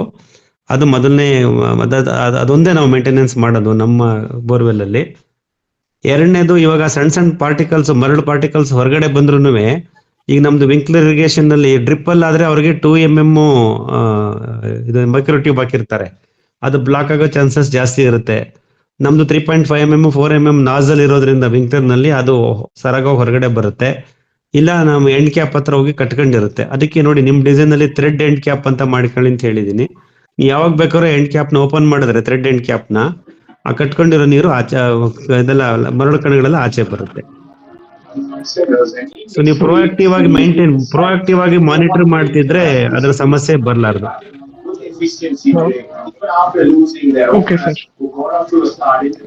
ದಯವಿಟ್ಟು ಮ್ಯೂಟ್ ಮಾಡಿಯಪ್ಪ. ಹೇಳಿ. ನಮಸ್ತೆ. ಬ್ಯಾಕ್ ಗ್ರೌಂಡ್ ನಾಯ್ಸ್ ಇಲ್ದಂಗೆ ಮ್ಯೂಟ್ ಮಾಡಿ. ಹೇಳಿಯಪ್ಪ, ಹೇಳಿ ದಯಾನಂದ್ ಸರ್. ನಮಸ್ತೆ ಮಂಜುನಾಥ್.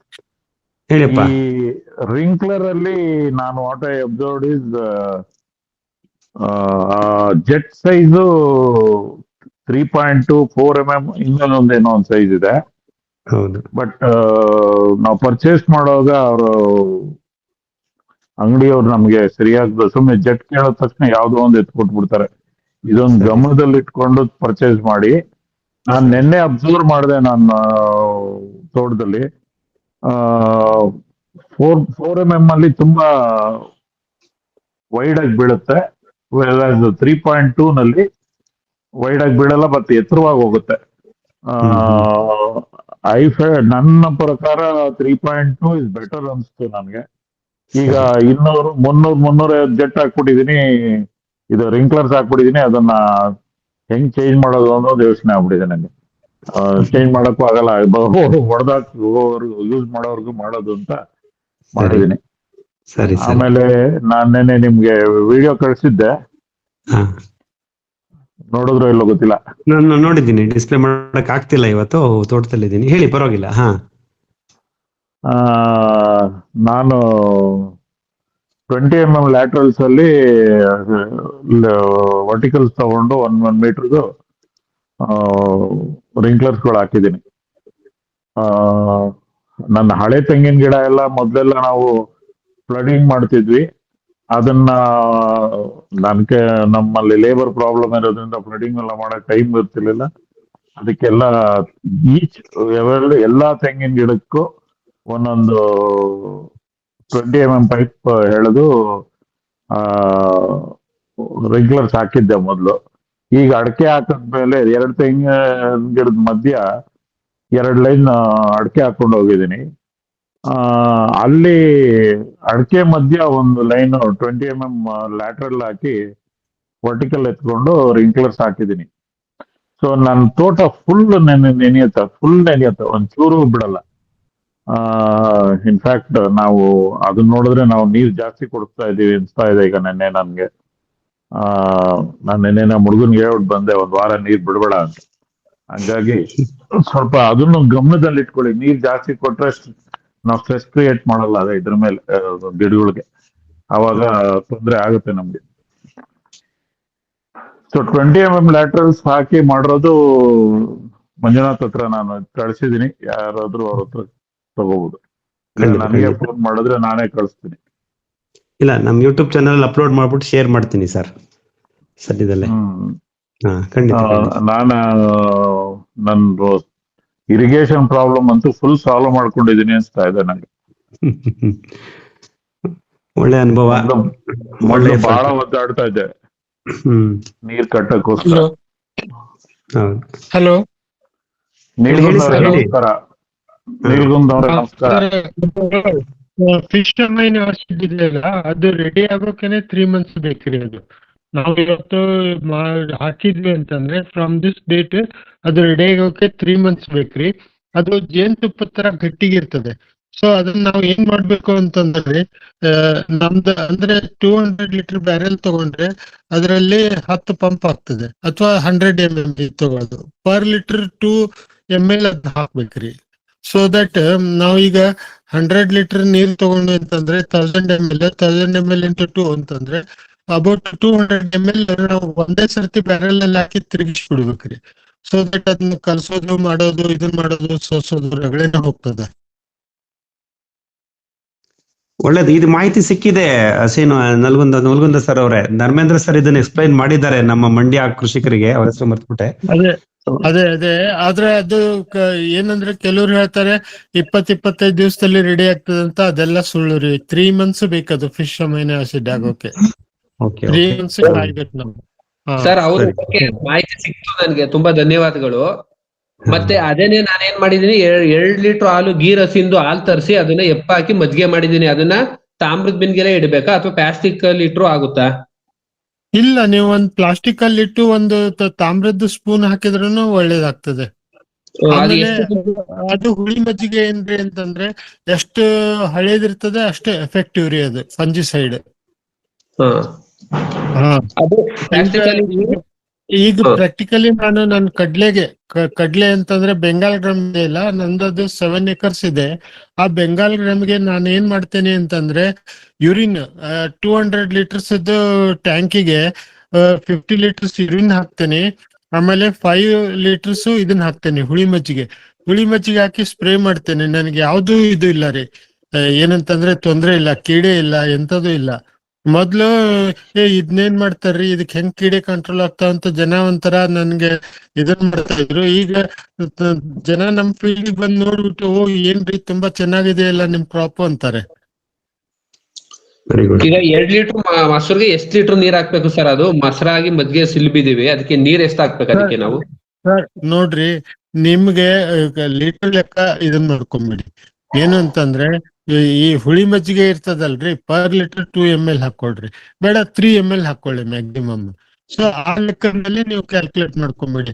ಈಗ ನಿಮ್ದು ಟ್ರ್ಯಾಕ್ಟರ್ ಮೌಂಟೆಡ್ ಸ್ಪ್ರೇ ಇರ್ತದಲ್ಲ, ಅದು ಕೆಲವು 200 ಲೀಟರ್ಸ್ ಇರ್ತವೆ, ಕೆಲವು 100 ಲೀಟರ್ಸ್ ಇರ್ತವೆ, ಕೆಲವು ಬರೀ 50 ಲೀಟರ್ಸ್ ಇರ್ತವೆ. ಅದಕ್ಕೆ ನಾವೇನಂದ್ರೆ ಪರ್ ಲೀಟರ್ ಲೆಕ್ಕ ಹಿಡ್ಕೊಂಡು ಅದಕ್ಕೆ ಸುರಿಬೇಕು ನಾವು ಅಷ್ಟೇ. 2 ml ಪರ್ ಲೀಟರ್, ಬೇಡ 3 ml ಪರ್ ಲೀಟರ್ ರೀ. ಓಕೆ, ಸಾಕು, ಥ್ಯಾಂಕ್ಸ್ ಸರ್, ಧನ್ಯವಾದಗಳು. ಅದಕ್ಕಿಂತ ಜಾಸ್ತಿ ಏನು ಇದನ್ ಮಾಡ್ಬೇಡಿ. ಈಗ ನಿಮ್ದು ಅದೇ ನಂದೀಗ 200 ಲೀಟರ್ಸ್ ಇದೆ ಅಲ್ರಿ.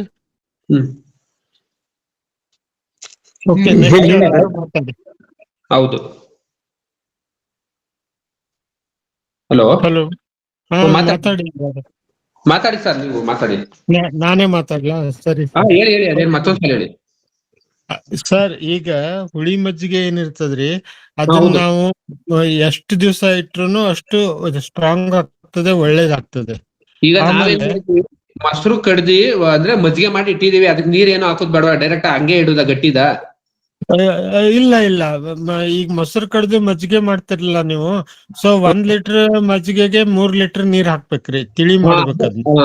ಸರಿ ಸರ್, ಅದು ನಂಗೆ ಗೊತ್ತಿರ್ಲಿಲ್ಲ. ಈಗ ನಾವು 2 ಲೀಟರ್ ಹಾಲು ಮೊಸರು ಮಾಡಿದೀವಿ, ಅದಕ್ಕೆ 6 ಲೀಟರ್ ನೀರ್ ಹಾಕಿ ಬಿನ್ಗೆಲ್ ಇಡ್ಬೇಕು, ಕಂಚಿನ ಬಿನ್ಗೆಲಿ ಅಥವಾ? ಪ್ಲಾಸ್ಟಿಕ್ ಇದ್ರಲ್ಲಿದ್ರೆ ನೀವು ಒಂದು ಇದನ್ನ ಹಾಕ್ರಿ. ಈಗ ಇದು ಸಿಗ್ತಾವಲ್ಲ ತಾಮ್ರದ ಚಮಚಗಳು, 1 ಚಮಚ ಅದ್ರಲ್ಲಿ ಹಾಕಿ. ಇಲ್ಲ ನಿಮ್ದು ಹತ್ರ ತಾಮ್ರದ ಬಿಂದಿಗೆ ಇದೆ ಅಂತಂದ್ರೆ ಅದ್ರಲ್ಲಿ ಏನೂ ತೊಂದ್ರೆ ಏನೇ ಇಲ್ಲ. ಈಗ ನಾನೇನ್ ಮಾಡಿದ್ದೇನೆ ಅಂದ್ರೆ ನಂದು 50 ಲೀಟರ್ ಕ್ಯಾನ್ ಇದೆ ಪ್ಲಾಸ್ಟಿಕ್ ಇಂದ. 50 ಲೀಟರ್ ಕ್ಯಾನ್ ಅಲ್ಲಿ ನಾನು ಸ್ಟೋರ್ ಮಾಡಿದ್ದೇನೆ. ಸ್ಟೋರ್ ಮಾಡಿ ಅದ್ರಲ್ಲಿ 1 ಚಮಚ ಒಗೆದ್ಬಿಟ್ಟಿದ್ದೇನೆ. ಕಾಯಂ ಇದೆ, ಅದು ತೆಗಿಯಕ್ಕೂ ಬರಲ್ಲ, ಏನು ಮಾಡಕ್ ಬರಲ್ಲ. ಅಂದ್ರೆ ಅದು ನಮ್ದು ಪ್ಲಾಸ್ಟಿಕ್ ಇನ್ ಕ್ಯಾನ್ ಬಾಯ್ದು ಚಿಕ್ಕದಲ್ಲ. ಸೊ ನಾವು ಬೇಕಾದಷ್ಟು ಮಜ್ಜಿಗೆನೆ ಇದನ್ನ ಮಾಡ್ಕೊಂತೇವಿ, ಮತ್ತೆ ತಿರ್ಗಾ ಅದಕ್ಕೂ ಹಾಕ್ತಾ ಇರ್ತೇವೆ ಅಷ್ಟೇ. ಈಗ ಒಟ್ಟು ಈಗ ನಾನು 2 ಲೀಟರ್ ಮೊಸರಿಗೆ 6 ಲೀಟರ್ ನೀರ್ ಹಾಕ್ಬಿಟ್ಟು ಮಜ್ಜಿಗೆ ಕಳೆದ್ಬಿಟ್ಟು ಇಡ್ಬೇಕಾಗ್ತದೆ. 1:3 ನೀರ್ ಹಾಕ್ಬೇಕ್ರಿ.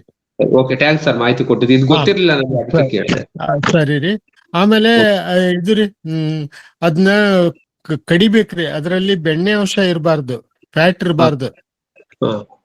ಸರಿ ಸರ್. ಈಗ ನೀವು ಮೊಸರು ಹಾಕಿದ್ರಲ್ಲ, ಅದ್ ಮಜ್ಜಿಗೆ ಮಾಡ್ತೀರಿ, ಅದ್ರಲ್ಲಿ ಬೆಣ್ಣೆ ಬರೋ ತರ ಕಡಿಬೇಕ್ರಿ. ಸರಿ ಸರ್. ಈಗ ನಮ್ಮ ಜವಾರಿ ಹಸುಗಳು ಅಂದ್ರೆ ನಾಟಿ ಹಸುಗಳು, ಅಮೃತ್ ಮಹಲ್, ಖಿಲಾರಿ, ಹಳ್ಳಿಕಾರ, ಇದ್ರೊಳಗೆ ಫ್ಯಾಟ್ ಅಂಶ ಕಮ್ಮಿನೇ ಇರ್ತದೆ. ಸೊ ದಟ್ ಅದೇನ್ ನಮ್ಗೆ ಇಲ್ಲಿ ಮಟ್ಟ ತೊಂದ್ರೆ ಮಾಡಿಲ್ರಿ. ಇಲ್ಲ ಸರ್, ನಮ್ದು ಗೀರ್ ಹಸಿನಲ್ಲಿ ತರ್ಸಿದ್ವಿ 2 ಲೀಟರ್ ಹಾಲು, ಅದ್ರಿಂದ ತರ್ಸಿದ್ವಿ. ಗೀರ್ ಹಸುವಿನಲ್ಲಿ ಫ್ಯಾಟ್ ಚೆನ್ನಾಗಿರ್ತದೆ. ನೀವು ಅದನ್ನ ಬೆಣ್ಣೆ ತೆಗಿಬೇಕ್ರಿ. ಅದ್ರಲ್ಲಿ ಇದು ಮಜ್ಜಿಗೆ ಮಾಡಿ ಬೆಣ್ಣೆ ತೆಗೆದು ಇದನ್ ಮಾಡ್ಬೇಕ್ರಿ. ಸರಿ, ಮಾಹಿತಿ ಗೊತ್ತಿರ್ಲಿಲ್ಲ, ಮಾಹಿತಿ ಕೊಟ್ಟಿದ್ದು. ಇಲ್ಲ ಅದೇ ಅಲ್ಲ, ಅದಕ್ಕೇನಿದು ಇಲ್ರಿ.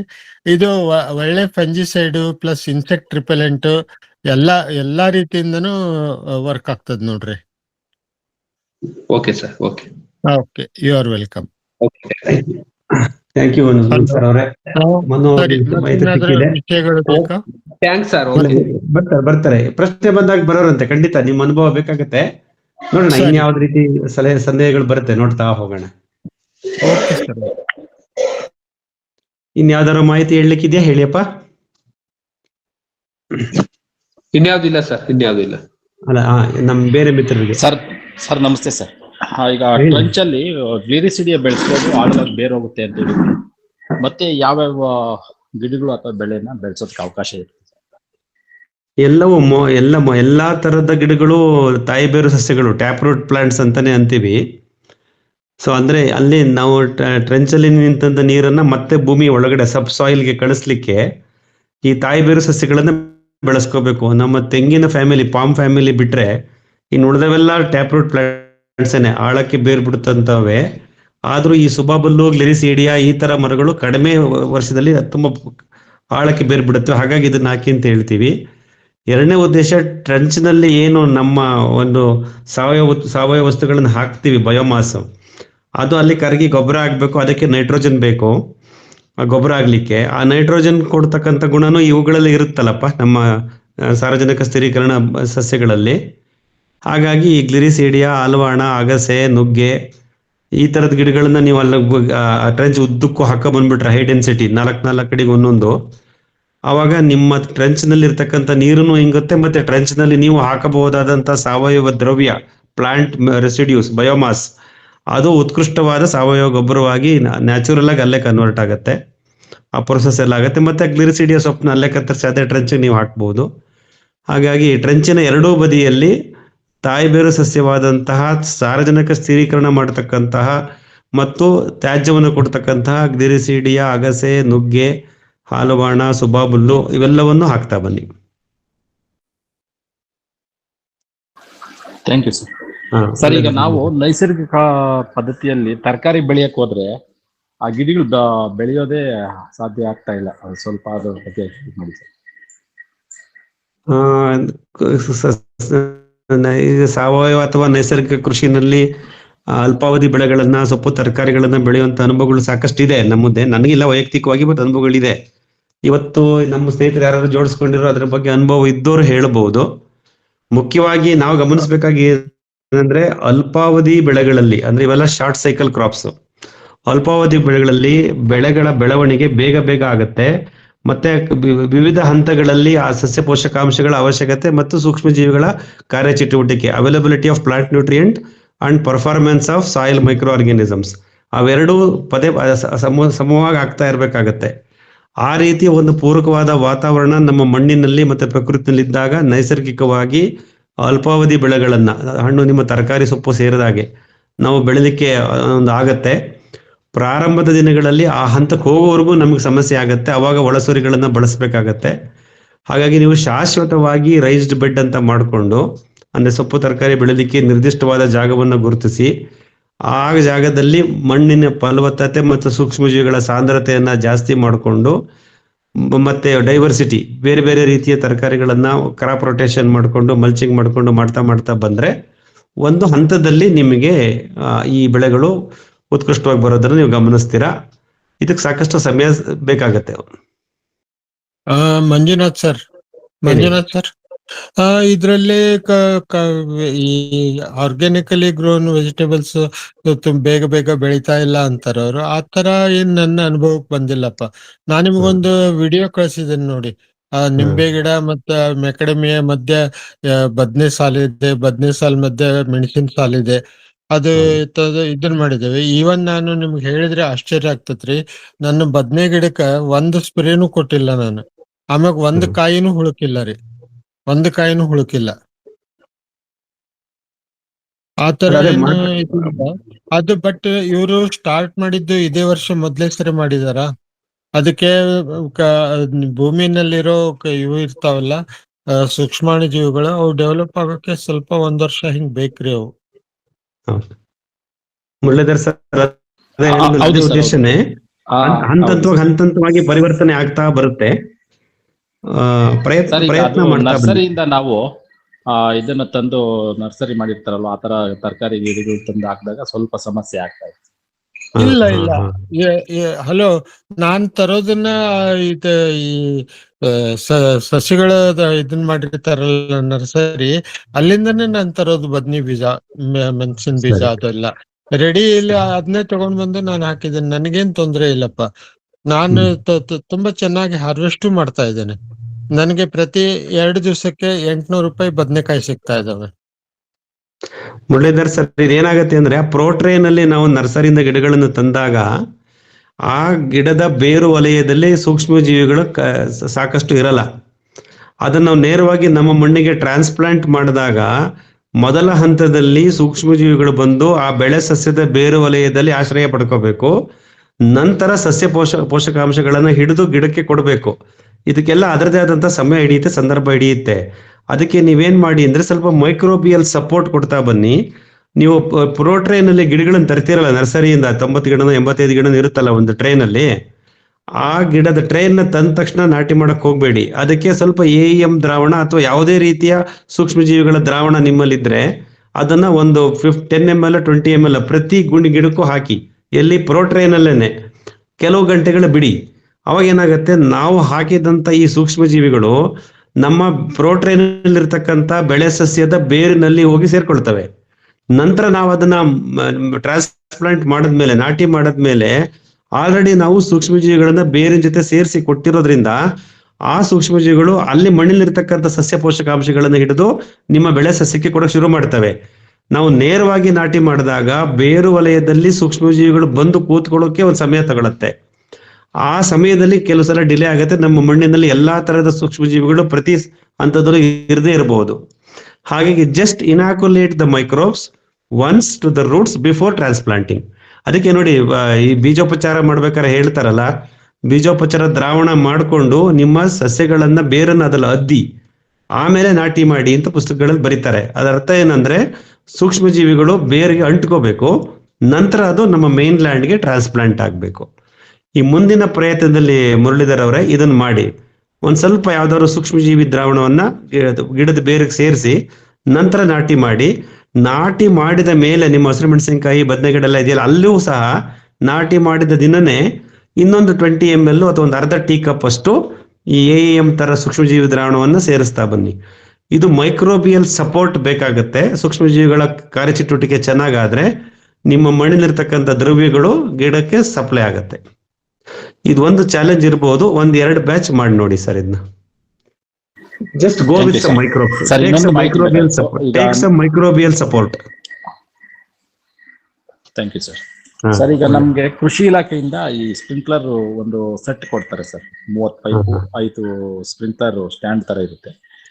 ಅದಕ್ಕೆ ವಿಂಕ್ಲರ್ ನ ಚೇಂಜ್ ಮಾಡ್ಕೊಳ್ಬೋದಾ? ಮಾಡ್ಬೋದು ಸರ್. ಅದು ಪೋರ್ಟಬಲ್ ಸಿಸ್ಟಮ್ ಅಂತಾರೆ. HDPE ಪೈಪ್ಸ್ 2 ಇಂಚಿಂದು ಕ್ಲಾಂಪ್ಡ್ ಪೈಪು, ಅದಕ್ಕೆ ಅವರೇ ಒಂದು ರೆಡ್ಯೂಸರ್ ಹಾಕ್ಬಿಟ್ಟು ಸ್ಟ್ಯಾಂಡ್ ಮಾಡಿ 3/4 ಇಂಚಿನ ಸ್ಟ್ಯಾಂಡ್ ಹಾಕಿ ಆ ಸ್ಪ್ರಿಂಕ್ಲರ್ಗಳನ್ನು ಜೋಡಿಸ್ತಾರೆ.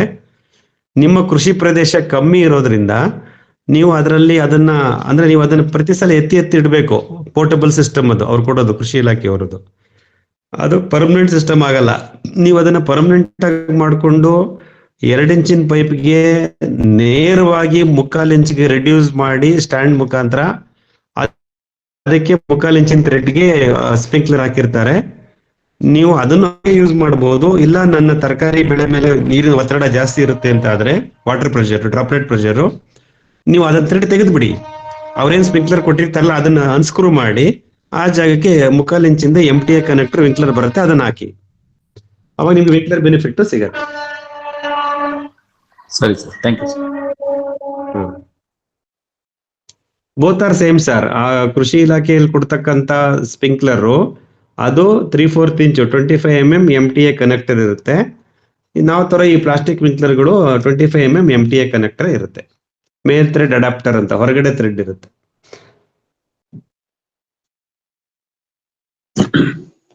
ಹಲೋ ಹೇಳಿ. ಹಲೋ ಸರ್, ಈ ಸಲ ಹಿಂಗಾರು ಭತ್ತ ಯಾವ್ದಾದ್ರು ಯಾರಿಗಾದ್ರೂ ತಿಳಿದಿದ್ರೆ ಹಿಂಗಾರು ಭತ್ತ ಯಾವ್ದು ಹಾಕ್ಬೋದು ಅಂತ ಮಾಹಿತಿ ಕೊಡ್ತೀರಾ? ಬೇಸಿಗೆ ಬೆಳೆ ಅನ್ಸುತ್ತೆ ಮುನ್ನೂರ. ಹಿಂಗಾರೆಲ್ಲ ಮುಗಿತಲ್ಲ, ಹಿಂಗಾರೆಲ್ಲ ಈ ಬೇಸಿಗೆಗೆ ಬಂದ್ಬಿಟ್ವಿ. ಅದೇನೆ ಹಿಂಗಾರು ಬೆಳೆ ಅಂತೀರಾ? ಈಗ ಕಾರ್ ಬೆಳೆ ಸರಿ, ಜನವರಿ ಟು ಮೇ. ಹೌದು, ಇದ್ರೆ ಅವ್ರಿಗೆ ಮಾಹಿತಿ ಕೊಡ್ಬೋದು. ನೀವು ಮಂಡ್ಯದಲ್ಲಿ ಬೇಕಾದಷ್ಟು ಇರ್ತಾರ. ಅಲ್ಲ, ಇಲ್ಲಿಯವ್ರಿಗೆ ಯಾರಿಗಾದ್ರೂ ತಳಿ ಬಗ್ಗೆ ಕೇಳ್ತಿದ್ದೀರಾ? ಯಾವ ತಳಿ ಬೆಳೆದ್ರೆ ಒಳ್ಳೇದು ಅಂತ ಕೇಳ್ತಿದ್ದೀರಾ? ಈ ಸಾಲಿ ಅಂತ ಏನಪ್ಪ? ಈ ಸಾಲಿ ಯಾವ್ದು ಹಾಕ್ಬೋದು, ಯಾವ ತಳಿ ಹಾಕ್ಬೋದು ಅಂತ. ನೀವು ಸಾವಯವದಲ್ಲೇ ಮಾಡ್ತೀರಾ ಭತ್ತ ಎಲ್ಲ, ನೈಸರ್ಗಿಕ ಅಥವಾ ಸಾವಯವದಲ್ಲಿ? ಮಾಡ್ತಾರೆ ಸರ್, ಈಗ 6 ತಿಂಗಳಿಂದ, ಹೋದ್ ಸಾಲಿಯಿಂದ. ಯಾಕೆಂದ್ರೆ ನೀವು ನಿರ್ದಿಷ್ಟವಾಗಿ ನಿಮ್ಮ ಕೃಷಿ ಪದ್ಧತಿ ಮೇಲೆ ಬೀಜದ ತಳಿ ಆಯ್ಕೆ ಅವಲಂಬಿಸಿರುತ್ತೆ. ಹೌದು. ನೀವು ರಾಸಾಯನಿಕ ಕೃಷಿ ಮಾಡೋರಿಗೆ ಅದರದೇ ಆದಂತ ಹೈಬ್ರಿಡ್ ತಳಿಗಳು ಅಥವಾ ಅದಕ್ಕೆ ರೆಸ್ಪಾಂಡ್ ಮಾಡುವಂತ ತಳಿಗಳನ್ನ ಅವ್ರು ಸೃಷ್ಟಿ ಮಾಡಿರ್ತಾರೆ, ರಾಸಾಯನಿಕ ಕೃಷಿ ಒಳಸರಿಗಳನ್ನು ಕೊಡೋರು. ನೈಸರ್ಗಿಕ ಕೃಷಿ ಅಥವಾ ಸಾವಯವ ಕೃಷಿನಲ್ಲಿ ಮಾಡ್ಲಿಕ್ಕೆ ಅದರದೇ ಆದಂತ ಕೆಲವು ತಳಿಗಳು ಹೊಂದಾಣಿಕೆ ಆಗಿರುತ್ತೆ. ಹಾಗಾಗಿ ನೀವು ಈ ಸಾವಯವ ಕೃಷಿ ಅಥವಾ ನೈಸರ್ಗಿಕ ಕೃಷಿನಲ್ಲಿ ಯಾರು ಹಿಂಗಾರು ಬೆಳೆ ಬೆಳೆದಿರ್ತಾರೆ, ಬೇಸಿಗೆ ಬೆಳೆ, ಅವ್ರನ್ನ ಸಂಪರ್ಕ ಮಾಡಿ. ನಮ್ಮ ಈ ಸದ್ಯಕ್ಕೆ ಇವತ್ತು ನಮ್ಮ ಗ್ರೂಪ್ ಅಲ್ಲಿ ಯಾರು ಇಲ್ಲ ಅಥವಾ ನನಗೆ ರೆಸ್ಪಾನ್ಸ್ ಬಂದಿಲ್ಲ. ಖಂಡಿತ ನಮ್ಗೆ ಗಮನ ಬಂದಾಗ ನಿಮ್ಗೆ ಹೇಳ್ತೀವಿ ಸರ್ ಅದನ್ನ ಮುಂದೆ. ಒಳ್ಳೆಯದು. ಹೇಳಿಯಪ್ಪ, ಇನ್ಯಾರು ಮಾಹಿತಿಗಳಿದ್ರೆ ಹೇಳಿ. 10 ಗಂಟೆ ಆಗಕ್ಕೆ ಬಂತು ಸರ್. ಅದು ಮಜ್ಜಿಗೆಗೆ ಸ್ಪೂನ್ ಹಾಕ್ಬೇಕು ಅಂದ್ರಲ್ಲಿ ಯಾವ್ದು ಸರ್? ಅದು ಹಿತ್ತಾಳೆದ ತಾಮ್ರದ್ದ? ಶ್ರೀನಿವಾಸ್ ಅವ್ರು ಇದಾರೆ, ಇಲ್ಲ ಗೊತ್ತಿಲ್ಲ. ತಾಮ್ರ ಸರ್, ಕಾಪರ್ ಆಕ್ಸಿಕ್ಲೋರೈಡ್ ಅಂತ ಬರುತ್ತಲ್ಲ, ಅದಕ್ಕೆ ಆ ಗುಣ ಬರ್ಲಿ ಅಂತ. ಫಂಗಿಸೈಡ್ ಅಂತ ಹೇಳಿದ್ರಲ್ಲ ಅವರು. ತಾಮ್ರದ್ದು. Okay sir. ಕಾಪರ್ ತಾಮ್ರ ತಂತಿ, ಯಾವ ತಾಮ್ರ ಆದ್ರೂ ಪರವಾಗಿಲ್ಲ. ಸರಿ ಸರ್, ಆಯ್ತು. ಓಕೆ. ಸರಿ, ಪ್ರಯತ್ನ ಮಾಡ್ತಾ ಇರಿ. ಸರಿ ಸರ್, ಆಯ್ತು. ಒಳ್ಳೇದು.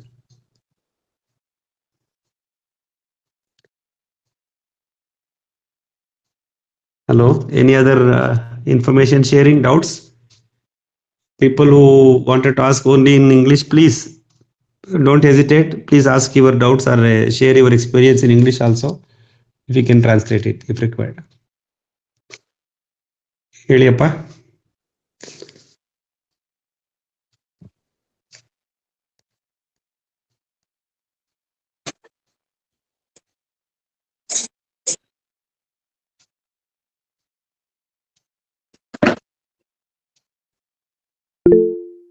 ಹಲೋ,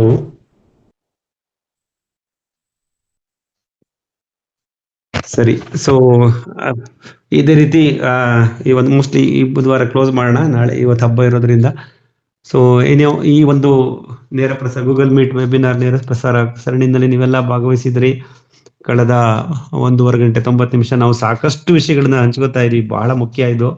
ನಮ್ಗೆ ತಿಳಿದಿರ್ತಕ್ಕಂಥ ವಿಷಯಗಳು ತುಂಬಾ ಬಂದಿದೆ, ತಿಳ್ಕೊಬೇಕಾಗದಂತೂ ಸಾಕಷ್ಟಿದೆ. ಆಮೇಲೆ ಎಲ್ಲರ ಅನುಭವಗಳು ಇಲ್ಲಿ ಸೇರ್ಕೋತಾ ಇದೆ, ಅದು ಬಹಳ ಮುಖ್ಯ.